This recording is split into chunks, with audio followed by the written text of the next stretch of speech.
আসসালামু আলাইকুম দর্শক, শুভেচ্ছা নিন। আপনাদের সবাইকে স্বাগত জানাচ্ছি আমি কনক সারোয়ার আজকের অনুষ্ঠানে।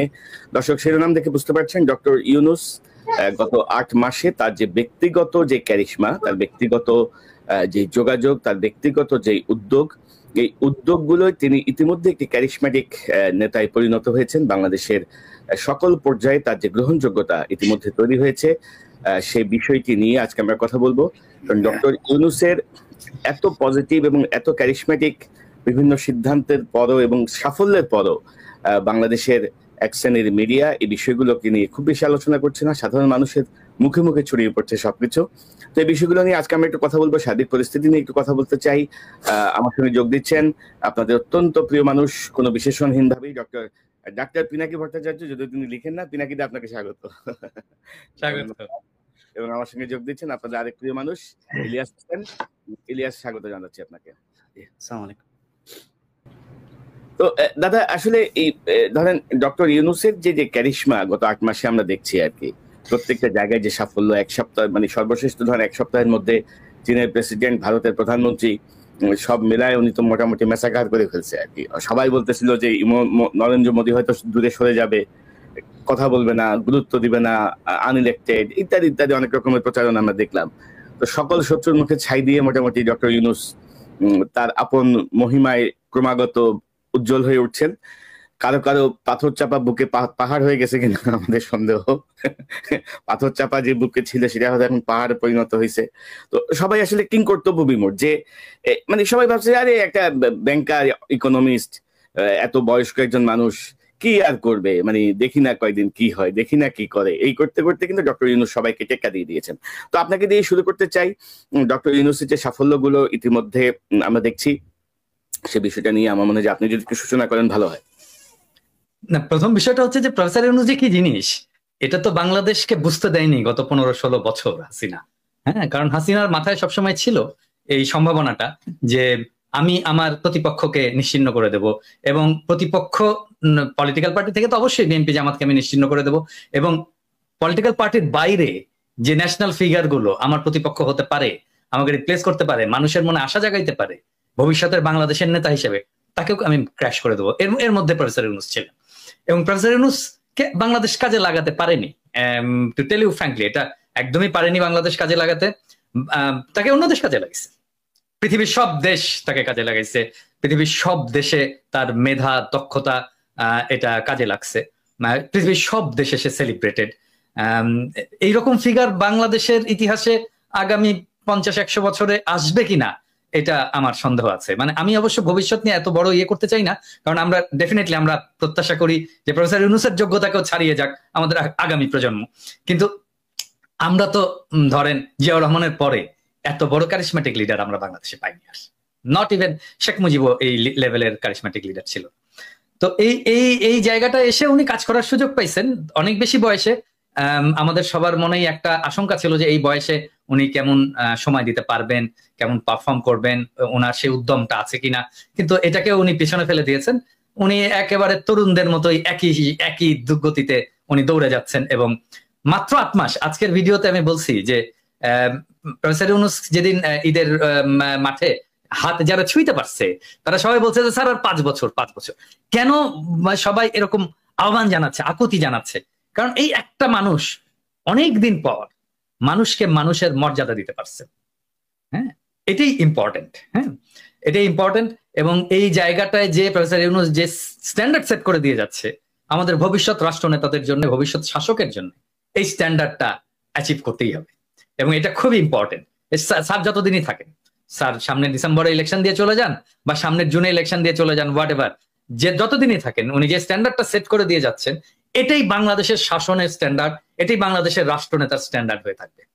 এবং এখানেই এই পুরনো রাজনীতিবিদদের আতঙ্ক, ভয় যে আমরা তো আসলে পারবো না এটা করতে, আমাদের এই মেধা, এই যোগ্যতা, এই ভিশন এটা তো নাই। সেই জন্যই যত কম ছোট করা যায় ওনার শাসনকালটাকে, এবং যত তাড়াতাড়ি ওনাকে ডিসক্রেডিট করে বের করে দেওয়া যায় এই চেষ্টা হয়েছে। এবং এটা সম্ভব হবে না এই কারণেই যে বাংলাদেশের মানুষ প্রফেসর ইউনূসের পাশে দাঁড়িয়ে গেছে। হ্যাঁ, একটা বিশাল প্রাচীর হয়ে ওনার পাশে দাঁড়িয়ে গেছে। এবং উনি বিপ্লবের কেউ ছিলেন না, কিন্তু উনি বিপ্লবে পার্টিসিপেট করেননি। হ্যাঁ, উনি এমনকি বিপ্লবের সময় দেশেও ছিলেন না, কিন্তু উনি বিপ্লবের আইকন হয়ে উঠছে। এটা একটা অসাধারণ বিষয়। হ্যাঁ, আমি এটাকে তুলনা করতে চাই খোমেনির সাথে। খোমেনিও প্যারিসে ছিলেন ওই সময় এবং প্যারিস থেকে দেশে ফিরে গেলেন। হ্যাঁ, তো সেই প্রত্যাবর্তনের পর খোমেনি যে ফিগার হয়ে উঠেছিলেন ইরানে, প্রফেসর ইউনূস ঠিক একই লেভেলের ফিগার হয়ে উঠেছেন। এবং আমি আশা করি যে দুইটা জিনিস আছে, সেটা হচ্ছে যে এক, যেখানে আমি মনে করি যে যেখানে আনকম্প্রোমাইজিং প্রফেসর ইউনূস, সেটা হচ্ছে শেখ হাসিনা এবং আওয়ামী লীগের বিচার। এবং 2 নাম্বার হচ্ছে যে ভারতের সামনে মাথা উঁচু করে দাঁড়ানো। এবং এই জিনিসটা আমরা চাই যে এটা প্রফেসর ইউনূস যেটা করেছেন, মিটিং এ যা বলেছেন, আমরা তো দেখেছি মোদির সাথে মিটিং এ কি বলেছেন। হ্যাঁ, এবং এই জিনিসটা অব্যাহত থাকলে বাংলাদেশের মানুষ ওনাকে আর কখনোই ছাড়তে চাইবেন না। জি দাদা, আমি আরো বিস্তারিত ভাবে ধরেন চীন সফর, ভারতের সাথে নরেন্দ্র মোদীর সাথে যে বৈঠক, বা সাম্প্রতিক সময় যে আমেরিকার সাথে যে ট্রেডের যে শুল্কের যে বিষয়টা নিয়ে একটু আসবো আমি। তার আগে একটু ইলিয়াসের কাছে যেতে চাই। ইলিয়াস, আপনি কিভাবে দেখছেন ডক্টর ইউনূসময় সাধারণ মানুষের মন, এবং সবাই চাচ্ছেন যে ডক্টর মোহাম্মদ ইউনূস আরো কন্টিনিউ করুক, আবার সকল দলের একটা চাপ হচ্ছে যে নির্বাচনটা যেন যথাসময়ে হয়। তো সব মিলিয়ে আপনার পর্যবেক্ষণ ইউনূসের, মানে ব্যক্তিগত ইউনূস, আমি কিন্তু পুরো ডক্টর ইউনূস সাহেবের মন্ত্রী পরিষদের কথা বলছি না, উপদেষ্টা পরিষদ না, শুধু ডক্টর ইউনূসের যে ক্যারিশমা, আমরা সেটাকে হাইলাইট করতে চাচ্ছি। হাইলাইট মানে কি, সেটা নিয়ে আমরা আলোচনা করতে চাচ্ছি। এটা অলরেডি হাইলাইটেড, আপনার কাছ থেকে শুনি। জি, বিষয় হচ্ছে যে আমরা একটা বিষয় মনে পরিষ্কার করা দরকার। ধরেন সারা দেশে এখন একটা পরিস্থিতি তৈরি হয়েছে যে ডক্টর ইউনূস আর বিএনপি কে মনে হচ্ছে মুখোমুখি দাঁড় করানো হয়েছে। এই জায়গাটা মনে হয় আমাদের পরিষ্কার করা উচিত। আমরা আলাদাভাবেও যখন কথা বলি, আমরা জানি যে এই দেশে মানে একটা আনইলেক্টেড গভর্নমেন্ট বেশি দিন থাকতে পারে না, এটা থাকা সম্ভব না। আলটিমেটলি একটা নির্বাচিত সরকারকেই ক্ষমতায় আসতে হবে, তাদেরকে দেশ চালাতে হবে, এবং যে কথাটা ডক্টর মোহাম্মদ ইউনূসও বলেন। কিন্তু পরিস্থিতিটা এখনকার যে অবস্থা, ধরেন আমাদের স্বাভাবিক নির্বাচন হয় নাই, স্বাভাবিকভাবে দেশ চলে নাই, এখনো পর্যন্ত যদি আওয়ামী লীগের বিভিন্ন ফেসবুক, তাদের যেই প্রোপাগান্ডা সেলগুলো আছে, এবং ইন্ডিয়া তো সরাসরি তাদের হয়েই কাজ করছে, তাদের মূল টার্গেট হচ্ছে বাংলাদেশে ধরেন একটা জায়গায় যদি একটা ছোট মানে কোন একটা জনসমাবেশ হয়, সেখানে অন্তত 50% মানুষের মাথায় টুপি থাকবে। এটা আমাদের দেশের মানুষ যেহেতু মুসলমান, তারা মাথায় টুপি পরে, এটা আমাদের মানে একটা মানে ওই দেশের কালচার। এটা যে ধর্মীয় পোশাক তাই না, আমাদের কালচারে, আমাদের সংস্কৃতিতে পরিণত হয়েছে।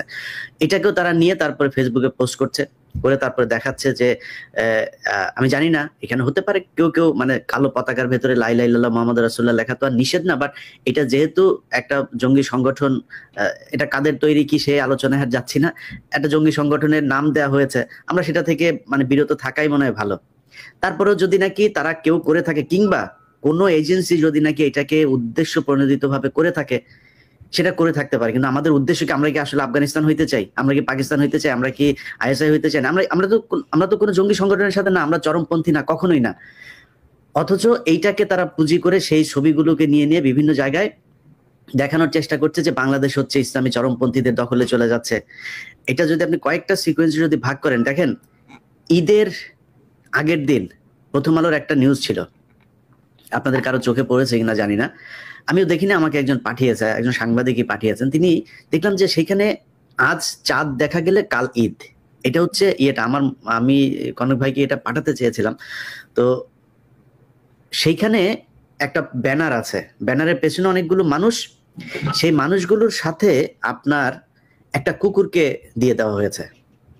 আচ্ছা, আপনি আমাকে বলেন যে প্রথম আলোর ঈদের দিনের ইয়ের সাথে এই যে এই উল্টা হয়ে গেছে, আমাকে একটু এই করতে হবে।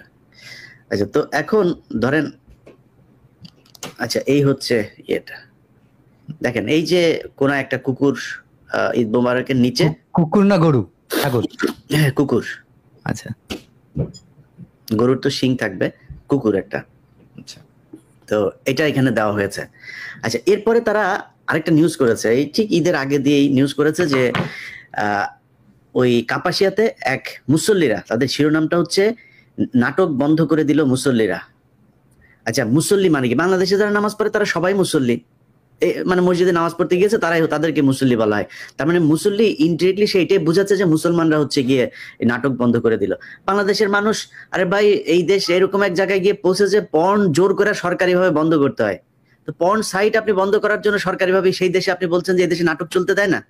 সারাদিন নাটক সিনেমা দিয়ে ভরপুর, নাটক নাকি চলতে দেয় না, নাটক বন্ধ করে দিয়েছে। প্রথম আলো এই নিউজ করেছে। আচ্ছা, নিউজ করার আগে আর পরে এই দেশের প্রাইম মিনিস্টার পর্যন্ত নাটক করে, হ্যাঁ, এবং এত বেশি নাটক করে যে আমাদেরকে বলতে হয় নাটক কম করো প্রিয়। সেই দেশের নাটক নাটক চলে না।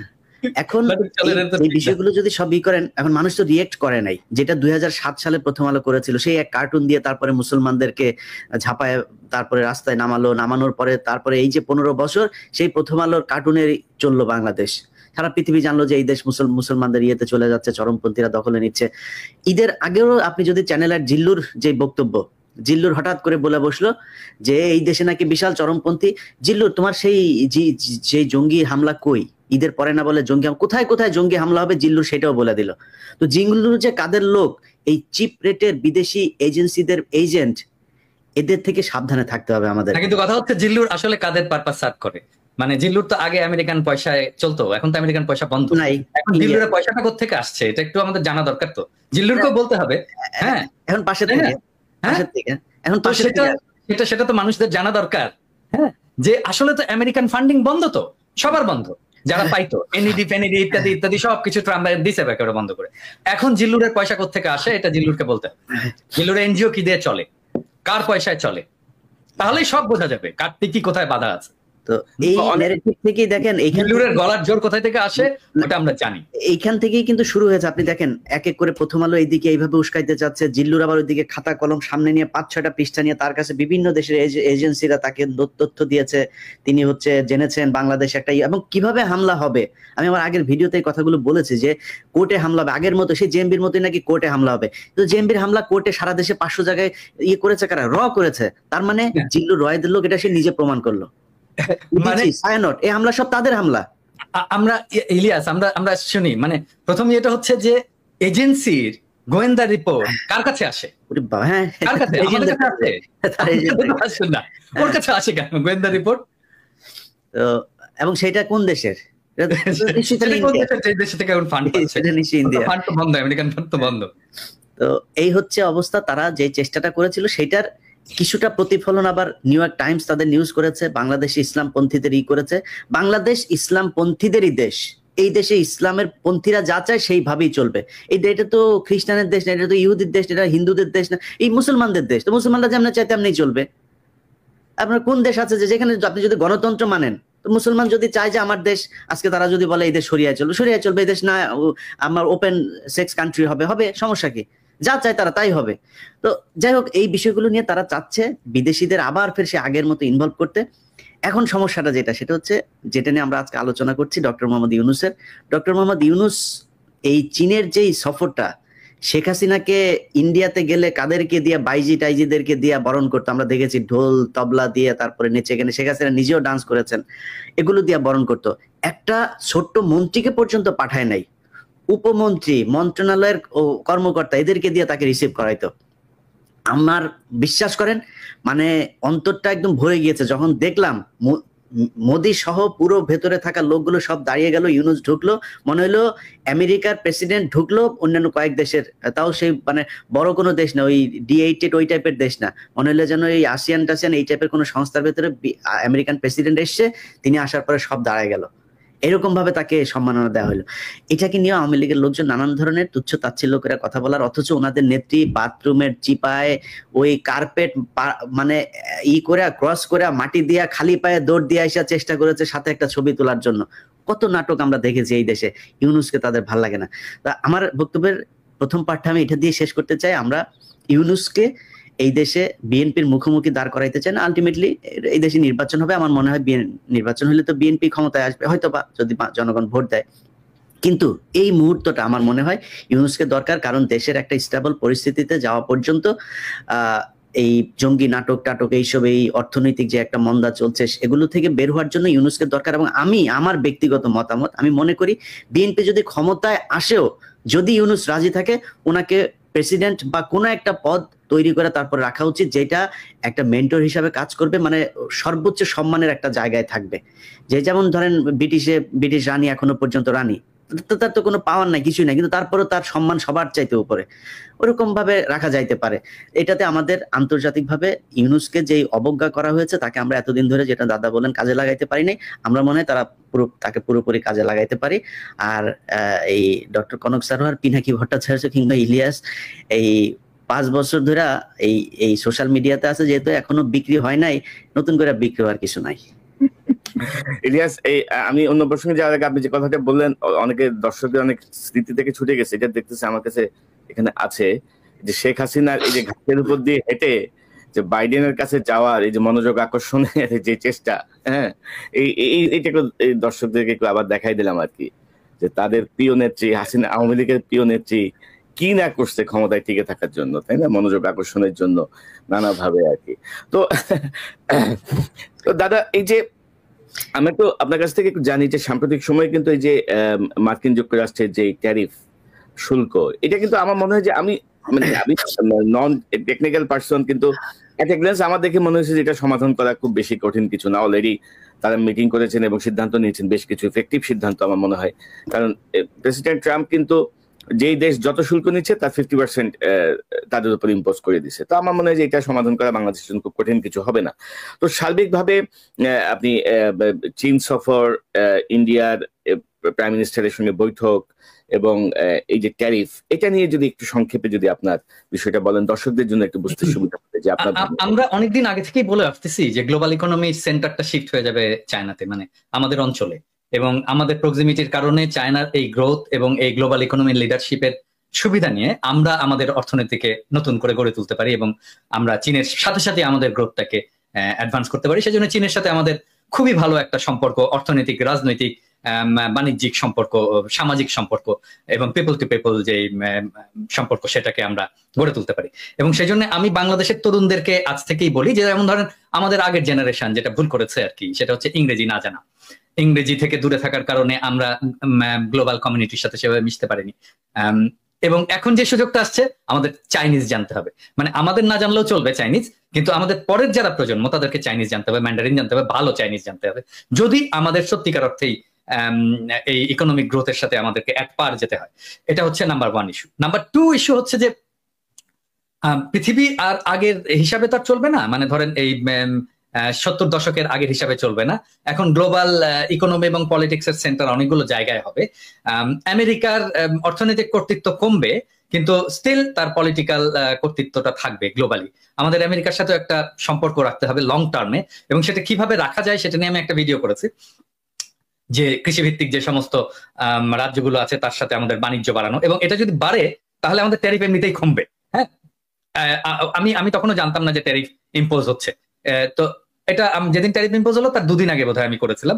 তো আমাদের যদি আমদানি বাড়ে আমেরিকা থেকে, আমাদের ট্যারিফ, রেসিপ্রোকাল ট্যারিফ এমনিতেই কমে যাবে।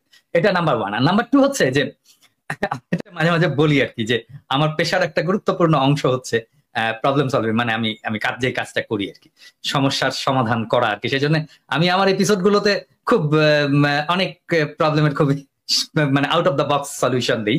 এবং এই ট্যারিফ বাড়ানোর ফলে আমাদের সামনে একটা ইউনিক অপরচুনিটি তৈরি হয়েছে। আমি এইখানে এটা বলতে চাচ্ছি না, কারণ এই জন্য না যে চাই না সেটা না, আমি একটা এপিসোড করেছি কারণ এটা এক্সপ্লেন করতে হবে যে আসলে কি করা যায় এবং কি করলে এই প্রবলেমটাকে আমি অপরচুনিটিতে শিফট করতে পারি। মানে বিজনেসে আমরা যা করি আর কি, যে প্রবলেম আমরা অ্যান্টিসিপেট করি আগে, এবং এই প্রবলেমটাকে কিভাবে আমি সুযোগ হিসেবে ব্যবহার করতে পারি, এটাই বিজনেসের মূল আর কি। কি বলবো, এটা কি, তো যেহেতু আমি বিজনেসের লোক, আমার মাথায় ওইটাই সবসময় ঘুরতে থাকে যে সমস্যা কি হতে পারে, এটাকে আমি কিভাবে অপরচুনিটিতে শিফট করতে পারি। এই প্রবলেমটা আমাদের যে কি সিরিয়াস একটা অপরচুনিটি না, আমি কিন্তু খুবই হ্যাপি। এবং এইটার জন্য যেই সিদ্ধান্তটা নিতে হবে, এটাতে প্রফেসর ইউনূসকে নিজেকে ইনভলভ হতে হবে, শুধু নিজেকে না, আর একটা সিনারিও এভালুয়েশন করতে হবে, এবং এটার জন্য ইন্টারন্যাশনাল এজেন্সিকে কাজে লাগাতে হবে। যেমন ধরা যাক বিসিজি বা পিডব্লিউসি, এদেরকে ইনভলভ করতে হবে। করে আমরা যদি মোটামুটি 1-1.5 মাসের মধ্যে আমরা যদি সমস্ত অ্যানালাইসিস কমপ্লিট করে একটা ফার্ম ডিসাইসিভ ডিসিশন নিতে পারি, তাহলে বাংলাদেশের চেহারা পাল্টে যাবে, জাস্ট যদি এই ট্যারিফটা এরকম থাকে। হ্যাঁ, তো এটা কালকে আসবে সম্ভবত এপিসোডটা। এবং আমি বাংলাদেশের মানুষদেরকে বলবো আর কি, জনগণকে বলবো যে দেখেন, পৃথিবীতে কোনো সমস্যা না, হ্যাঁ, যদি আমরা সিচুয়েশনটাকে খুব ভালোভাবে ইন্টেলেকচুয়ালি অ্যানালাইসিস করতে পারি এবং তার ভিত্তিতে আমি একটা অ্যাকশন নিতে পারি। এবং বাংলাদেশে এত ব্রাইট ছেলেরা আছে না ইয়াং জেনারেশনে, যে এদের সামনে কোনো সমস্যা হয়ে থাকবে না। হ্যাঁ, আমরা তো বুড়া হয়ে গেছি, ধরেন আমাদের চিন্তা হয়তো একটু পুরনো হবে, কিন্তু আমরা যদি একটু ধরে দিতে পারি যে কোন রাস্তায় যেতে হবে, হ্যাঁ, তাহলে দেখবেন যে আরো ইনোভেটিভ সলিউশন বের করে ফেলে দিতে পারবে আমাদের। তবে দাদা, আমি দাদা মনে করি যে ধরেন আমরা ধরেন ইন্ডিয়া থেকে যে চাল, গম বা এই জাতীয় খাদ্যশস্য আমরা যে আমদানি করি, এগুলো ইন্ডিয়া থেকে বন্ধ করে আমাদের আমেরিকা কেন্দ্রিক হওয়া উচিত। তাহলে কোয়ালিটিও বাড়বে। মানে আমাদের মানে ইন্ডিয়ান ডিপেন্ডেন্সি থেকে বের হয়ে আসাটা খুব জরুরি আমাদের জন্য। এবং গত এই 54 বছরে ইন্ডিয়ার যেই আধিপত্য আমরা বাংলাদেশিদের উপর দেখছি আর কি সকল ক্ষেত্রে, তো আমার মনে হয় যে তার একটা জবাব দেওয়া উচিত। ইতিমধ্যে চিকিৎসা বন্ধ হয়ে কিন্তু অনেক মানে বাসের কাউন্টার এখন কাপড়ের দোকান হয়ে গেছে, অনেক কাপড়ের দোকান বন্ধ হয়ে যাচ্ছে, অনেক খারাপ অবস্থায়। আমার মনে হচ্ছে তাদেরকে একটা শিক্ষা দেওয়া খুব জরুরি, মানে জেন্টাল ওয়েতে আর কি, যে দেখো মানে আমি যখন ভারতীয় পণ্য বয়কট আন্দোলন করছিলাম আর কি, হ্যাঁ, সেই সময় আপনারা সবাই সাপোর্ট করেছেন। মানে ওই সময় ওদের কথাবার্তা দেখলে না গায়ে জ্বলুনি উঠতো আর কি। মানে ওদের ইয়েটা কি ছিল, সেটা হচ্ছে যে আমরা তো পয়সা দিয়ে কিনে আনি রে ভাই, সমস্ত পণ্য, ইন্ডিয়ান পণ্য তো আমরা পয়সা দিয়ে কিনে আনি, ওরা তো দয়া করে আমাদেরকে দান করতেছে না। ওদের বিষয়টা হচ্ছে কি, ওদের চাওয়াটা কি, আমাদের শুধু কিনলে চলবে না, আমাদের কিনতে হবে এবং তারপর কৃতজ্ঞ থাকতে হবে, দাদা আমাদেরকে দিয়েছেন, আপনারা না দিলে তো আমরা মরে যেতাম দাদা, এইটুকু শোনে না, সেই জন্য ওদের গায়ে জ্বলুনি দেবে। এবং আমার এমন দাদা ওই দিন ওদের দেশের একটা চ্যানেলে আপনার করতেছে, ওই যে পাগলার চ্যানেল, ওই যে মলম বিক্রেতার চ্যানেলে, ওরা উস্কাইতেছে যে কি হয়েছে, যে বাংলাদেশিরা এই যে আসে না, তো সমস্যা কি হয়েছে, আমাদের তো ওদেরকে আমাদের বন্ধ করতে হবে, বাংলাদেশে আসা, ওরা এই দেশে এসে চিকিৎসা নিয়ে যায়, এই সেই। পাশের থেকে আরেকটা আবার দৌড়ে আসছে, বুঝছেন, খাওয়া হাগা সব বন্ধ করে দেবেন নাকি আমাদের? আসতে বলছেন ওদের যে অবস্থা খারাপ। আমরা দাদা যদি খালি চীন, পাকিস্তান, এদিকে দুই দেশের সাথে যদি পাকিস্তানের চিকিৎসা ব্যবস্থাও অনেক ভালো, এবং চীন যেটা আমি যে এটা দেখলাম, এখানে আপনার ওদের একটা হসপিটালের একটা ফ্লোর ওরা বাংলাদেশের জন্য ছেড়ে দিতে চাইছে, এবং চীনের মানুষের যেই চিকিৎসার যে খরচ তার চাইতে তারা কম নিবে। তারপর চিটাগাং এর সাথে একটা বোধহয় স্পেশাল ওরা একটা রুটও করতেছে ফ্লাইটের জন্য, যেহেতু আমাদের মানে স্থল পথে যাওয়ার সুযোগ নাই, এবং সেটা খুব চিপ রেটে করার জন্য। এই মুহূর্তে বাংলাদেশের সাথে চীনের যে বিমানের টিকিট ভাড়া বোধহয় একটু বেশি, এটা চিপ করার জন্য ওরা একটা কাজ করতেছে, অনেকগুলো কাজ করে আসে, এবং স্টুডেন্টদেরকে ওইখানে পাঠানোর জন্য আরো বেশি আমি মনে করি টেকনোলজিতে করার জন্য ওদের যেই এখানে হারবার্ড টারবার্ড যা আছে, এমআই এদের চাইতো আমার মনে হয় অনেক বেশি আপনার কি বলে, চীনের ওদের ইউনিভার্সিটির মান কোনো অংশে কমা না, তো সেখানে পাঠানো যাইতে পারে। মানে ইলিয়াস, ধরেন যে মানে ইন্ডিয়ান দাসত্বের চেয়ে আমি মনে করি যে চীনের সাথে বন্ধুত্ব বা আমেরিকার সাথে বন্ধুত্ব অনেক বেশি গুরুত্বপূর্ণ হবে বাংলাদেশের জন্য। এবং আমরা যে চিকিৎসার জায়গাটা, যেহেতু তারা জোর করে আমাদের চিকিৎসার যে অধিকার, এটা তো বিশ্বব্যাপী মানবাধিকারের অন্যতম একটা অংশ বিষয়, তাই না? সেটি যেহেতু তারা বন্ধ করেছে গারল একটা অ্যাটিটিউড করে, একটা স্বৈরাচারী শাসককে রক্ষা করার নামে, মানে বিশ্বের সর্ববৃহৎ গণতন্ত্রের দাবিদার একটা দেশ, তো আমার মনে হয় যে আমাদের ওই চিকিৎসার জায়গাটায় আমরা চীনের দিকেই থাকি, পাকিস্তানের দিকে যাই প্রয়োজনে। আর আমাদের দেশে তামিম ইকবালের চিকিৎসার পরে আসলে চিকিৎসকদের প্রতি অন্যরকম একটা আস্থা বেড়ে গেছে না কনক, মানে আমাদের তো কিছু চিকিৎসার প্রবলেম আছে, এটা আমাদেরকে স্বীকার করতে হবে, বিং এ ডক্টর, এটা আমি সবসময় আত্মসমালোচনা হিসেবেই দেখি। হ্যাঁ, কিন্তু বাংলাদেশের চিকিৎসা ব্যবস্থাকে ঢেলে সাজাতে বড় জোর খুব বেশি হলে, মানে বাংলাদেশের থেকে যাবে না তো কোথাও, বরং বাংলাদেশে আসবে চিকিৎসা করতে। এটা করতে হলে বড় জোর 10 বছর সময় লাগবে। মানে ধরেন আমি যদি দেশে যাই 10 বছর যদি কাজ করতে, সরকারে থাকতে হবে না, সরকারে থাকার দরকার নেই, সরকারের বাইরে থেকে যদি আমি 10 বছর কাজ করতে পারি না, বাংলাদেশের হেলথ সিস্টেম একদম পুরো পাল্টায় দেওয়া সম্ভব। হ্যাঁ, এবং বাংলাদেশের মানুষজন বাইরে থেকে চিকিৎসা করতে আসবে। সমস্যাটা কোথায় হয় আসলে, মানে আমি বলি, মানে বিং এ ডক্টর, আমি আসলে এই জায়গাটা ডাক্তারদেরকেও আমি বলবো এটাকে করার জন্য, এটাকে হৃদয়ের সাথে উপলব্ধি করার জন্য। হ্যাঁ, একজন মানুষ যখন চিকিৎসকের কাছে আসে, সে ভয়ানক অসহায় হয়ে আসে, এবং এই সময় সে চায় চিকিৎসক আমার কথা শুনবে। অনেক কথা আছে যেটা বলে, যেটা হয়তো শোনার দরকার নাই আমার, অ্যাজ এ ডক্টর আমার হয়তো শোনার দরকার নাই, প্রাসঙ্গিক না, কিন্তু সে কথা বলতে চায়, শোনাতে চায়। হ্যাঁ, এই কথাটা শুনতে হবে, সময় গেলেও শুনতে হবে। হ্যাঁ, এবং আমি প্র্যাকটিস করি না, কিন্তু আমি যদি প্র্যাকটিস করতাম তাহলে আমি কি করতাম, আমি পেশেন্টের সব কথা বলা শেষ হয়ে গেলেও আমি বলতাম, আর কোনো সমস্যা আছে, আর কিছু বলবেন, আর কিছু, হ্যাঁ, এইরকম করে আমি শুনে নিতাম একদম শেষ পর্যায় পর্যন্ত। এবং পেশেন্টের কথা যদি শোনা যেত সমস্ত, তাহলেই দেখতেন যে আমাদের রোগীরা স্যাটিসফাইড হয়ে যেত। এটা একটা বিষয়। আর 2 নাম্বার হচ্ছে যে আমাদের হেলথের মধ্যে কিছু মাফিয়া ঢুকেছে। হ্যাঁ, মাফিয়া এটা সব ব্যাপারে, যেমন হসপিটাল মাফিয়া হয়েছে, তারপরে ফার্মাসিউটিক্যালস এ মাফিয়া হয়েছে, হেলথ ইকুইপমেন্টস এ মাফিয়া হয়েছে। আমি একটা এক্সাম্পল দিই আপনাদেরকে। ধরেন বাংলাদেশে আপনি একটা পেসমেকার বসাবেন আপনার বুকে। আপনি পেসমেকার বাংলাদেশে তো হয় না, এটা কিনে আনতে হয়, বাইরে থেকে ইম্পোর্ট করতে হয়। তো আপনার বুকে যে পেসমেকারটা বসানো হবে, আপনি ধরে নিতে পারেন যে 90% ক্ষেত্রে ওই পেসমেকারটার যা দাম, আমি এখন জানি না কত দাম, ধরেন এটার দাম ধরেন 3 থেকে 4 লক্ষ টাকা। এই 4 লক্ষ টাকা যদি দাম হয়, তাহলে ডাক্তার সাহেব ওইখান থেকে 70 থেকে 80 হাজার টাকা কমিশন পাবে।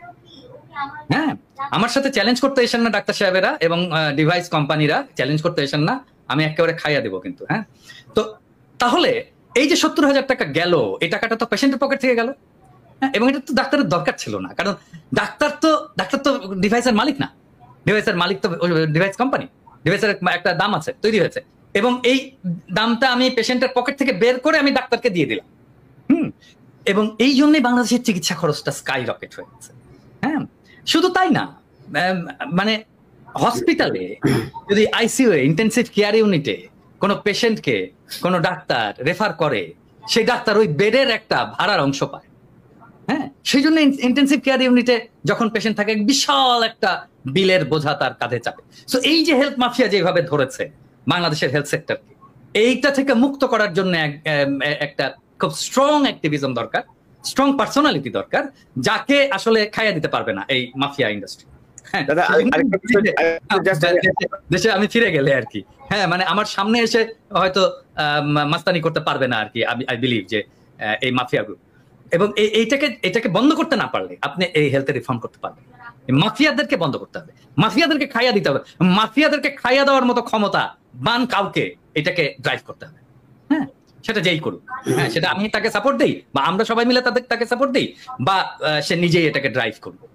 দাদা, আরেকটা বিষয় আমি জাস্ট আপনার সঙ্গে যোগ করি। ধরেন মেডিকেল রিপ্রেজেন্টেটিভ, মানে যে পরিমাণ ঘুষ দেয় ডাক্তারদেরকে, গাড়ি বাড়ি থেকে শুরু করে মানে চেম্বার সাজায় দেওয়া পর্যন্ত, এবং ভালো ওষুধ কিন্তু বাংলাদেশে তৈরি হয়, খুবই ভালো মানের ওষুধ, আন্তর্জাতিক মানের ওষুধ কিন্তু বাংলাদেশ ম্যানুফ্যাকচার করে।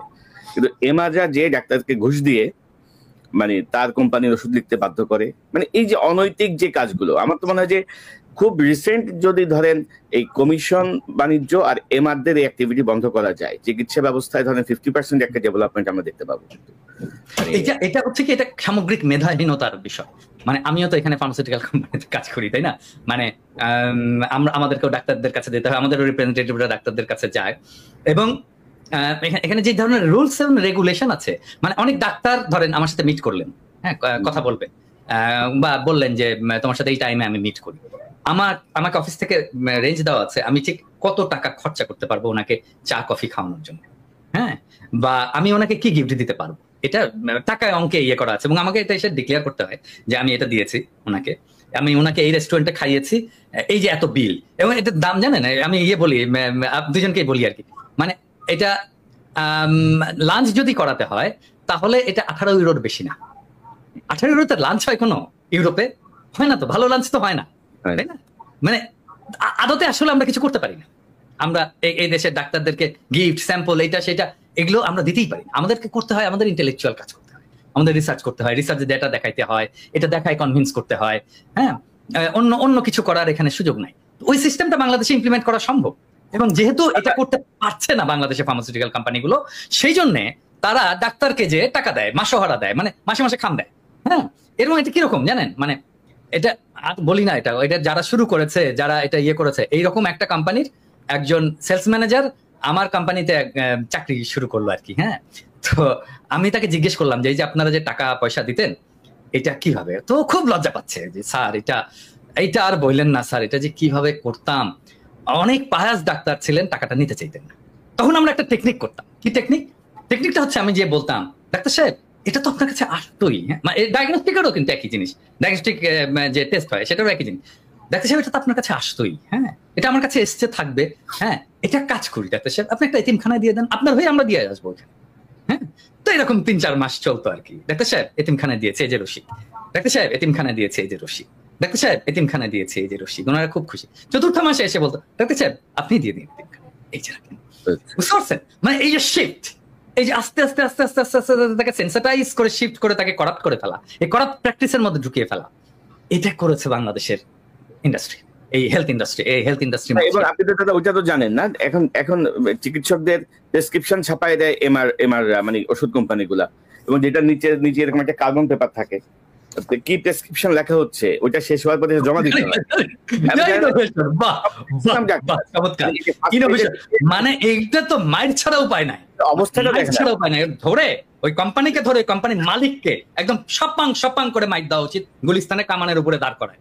যে কোম্পানি এটা করেছে সেই কোম্পানির মালিককে অথবা মার্কেটিং ম্যানেজারকে। এখন এই প্রসঙ্গে আপনারা বলতে পারেন যে দাদা আপনি তো বাংলাদেশে ফার্মাসিউটিক্যাল কোম্পানিতে কাজ করেছেন, ইন্ডাস্ট্রিতে কাজ করেছেন, এই ধরনের কাজ কি আপনি করেছেন? মানে এইরকম কাজ আর কি না, আমি করিনি। আমার কোম্পানিতে কাজ করেছে এরকম অনেক লোক আছে এখন, হ্যাঁ, মানে অ্যাটলিস্ট আপনি বাংলাদেশের ইন্ডাস্ট্রিতে খোঁজ করলে আমার D16 কাজ করেছে, আমি ধরেন লাস্ট তো কাজ করেছি D16 2010 থেকে 18 পর্যন্ত 8 বছর D16 কাজ করেছে। সেই সময় ধরেন এখন আপনি প্রায় 300 লোক পাবেন যারা D16 কাজ করে এসছে, যে কারোর সাথে কথা বলতে পারেন, এনিওয়ান। নরমালি তো যে প্রেসক্রিপশন নিয়ে ডাক্তারের চেম্বার থেকে বের হলে ওষুধ কোম্পানির লোকজন দেখতে চাইতো যে প্রেসক্রিপশনটা একটু দেখি ডাক্তার সাহেব কি ওষুধ লিখছে। পরে তারা ডাক্তারকে আর ট্রাস্ট করলো না, মানে এত ঝামেলায় গেল না, তার প্রেসক্রিপশনের বই ছাপাই দিছে, যা লিখবেন কপি থাকবে, আমি জাজ করবো যে আপনি। এটা রোগীদেরকে বলতে চাই, প্রেসক্রিপশন হচ্ছে অত্যন্ত প্রাইভেট একটা বিষয়, প্রপার্টি, হ্যাঁ, অত্যন্ত প্রাইভেট রেকর্ড, এবং এইটার ছবি তোলা অন্য কাউকে দেখতে চাওয়া এক্সেপ্ট ফার্মাসিস্ট, এটা আইনত নিষিদ্ধ, আইনত নিষিদ্ধ, হ্যাঁ। এবং এই আইনটাকে এনফোর্স করতে হবে, এটা বাংলাদেশ সরকারকেই করতে হবে, স্বাস্থ্য মন্ত্রণালয়কেই করতে হবে এটা, হ্যাঁ। এবং এই মাফিয়াদেরকে যদি এখনই চেক না করা যায় তাহলে এটা পরে এত বড় মাফিয়া হয়ে যাবে যে কেউ এটার সামনে আর দাঁড়াতে পারবে না। এবং আমি এই প্রসঙ্গটা আসতে ভালো হয়েছে আপনি যদি বলেন যে এই যে কমিশন আপনার এমআর এর বাইরে হচ্ছে প্রাইভেসি। মানে আপনি দেখেন যে আমাদের যে সাবেক উপদেষ্টা নাহিদ ইসলাম সিলেটে একটা হসপিটালে পায়ে ব্যথা পেয়ে চিকিৎসা নিল, আমি মানে একটু পরেই দেখলাম যে হসপিটাল কর্তৃপক্ষ তার এই যে প্রেসক্রিপশন থেকে শুরু করে এক্সরে রিপোর্ট পর্যন্ত সব পাবলিক করে দিছে। তো আজকে যদি আপনি একটা চিকিৎসা নিতে যান, আপনি নিশ্চিত থাকেন বাংলাদেশে চিকিৎসা করবেন, আধা ঘন্টার মধ্যে আমি আপনার পুরো রিপোর্ট বাইর করে ফেলতে পারবো, যে আপনার ব্লাড রিপোর্টে কি আছে, এক্সরেতে কি আছে, ডাক্তার কি অ্যাডভাইস করছে সব।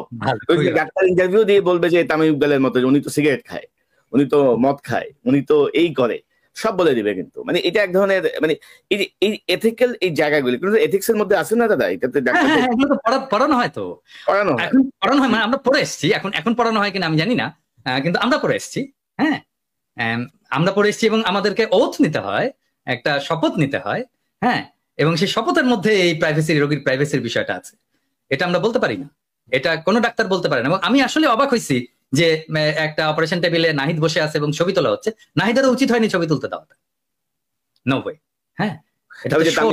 তামিম ইকবাল আইসিইউতে ডাক্তাররা তার ছবি তুলতেছে, ভিডিও করতেছে, ডাক্তার বা হসপিটালের লোকজন, আমি জানি না এক্স্যাক্টলি ডাক্তার কিনা, কিন্তু এগুলো তো অন্যায়, এগুলো তো রোগীর প্রাইভেসি লঙ্ঘন। এবং ভবিষ্যতে তামিম ইকবাল বা একটু পরিচিত রাজনীতিবিদ বা অন্য কেউ এই বাংলাদেশে চিকিৎসা না করার আরেকটা অন্যতম কারণ হচ্ছে তার প্রাইভেসি থাকবে না, তার অনেক ধরনের সমস্যা থাকতে পারে, সেই সমস্যা গোপন থাকবে না।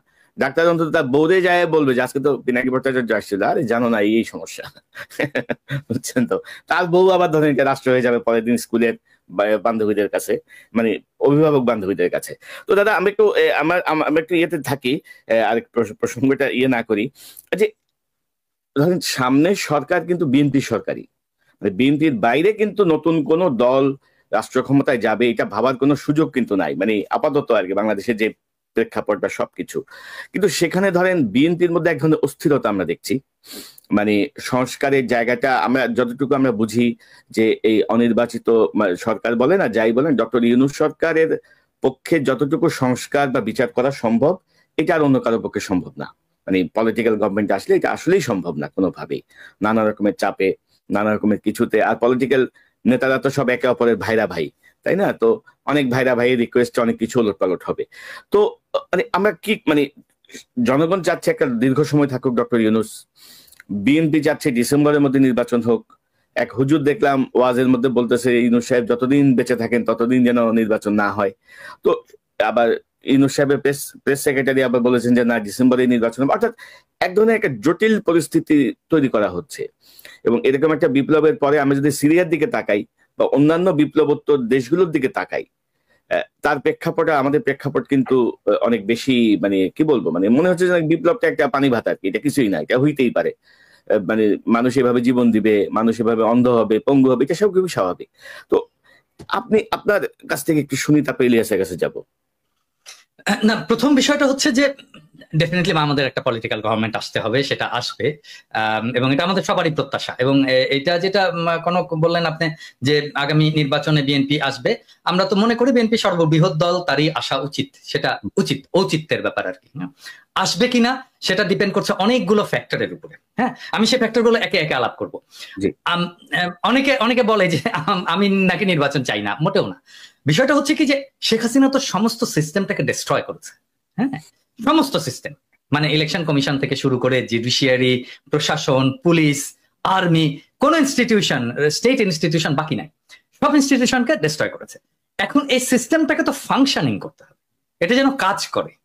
হ্যাঁ, ধরা যাক যে আমি একটা সবাইকে বলি, যে বিএনপি কেও বলি, যে যেই নির্বাচন আপনারা লাস্ট হারলেন, মানে যেই নির্বাচনটা মইনুল আহমেদ এবং ফখরুদ্দিনের অধীনে হলো আর কি, যে নির্বাচনে আপনারা হারলেন এবং লজ্জাজনক ভাবে হারলেন, খুবই কম আসন পেলেন, ওই নির্বাচনের যে মেকানিজম, ওই নির্বাচনের পরের যে প্রশাসন, আর্মি, সেটা কি ইনট্যাক্ট আছে নাকি তার চাইতেও প্রো ইন্ডিয়া, প্রো হাসিনা হয়েছে?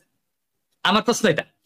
মানে যেই নির্বাচনে আপনারা হারলেন, যেখানে আপনারা শেখ হাসিনা ক্ষমতায় আসলো প্রথম 1/11 পরে, ওই নির্বাচনে যেই সেট আপ ছিল প্রশাসন এবং আর্মিতে, স্পেসিফিক্যালি আর্মিতে, সেই সেট আপটা কি আরো প্রো ইন্ডিয়া হয়েছে নাকি প্রো ন্যাশনালিস্ট হয়েছে? প্রো ইন্ডিয়া হয়েছে, ঠিক তো? আরো খারাপ হয়েছে। তাহলে আপনি ওই র্যাঙ্ক অ্যান্ড ফাইল এটাকে রেখে আপনাকে কিভাবে হারানো হয়েছে এটা আপনি বলেন। বিএনপি আপনাকে হারানো হয়েছে কিভাবে?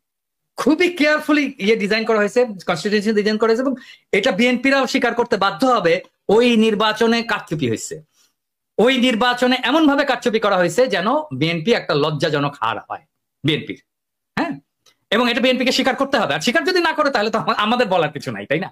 তো ওই সেট আপটা আরো খারাপ হয়েছে, এবং এটা তো আর্মি করছে, ওইটা তো আর্মি করছে। তখন তো একটা আর্মি গভর্নমেন্ট, তো মইনু এবং ফখরুদ্দিনের গভর্নমেন্ট তো আর্মি গভর্নমেন্ট।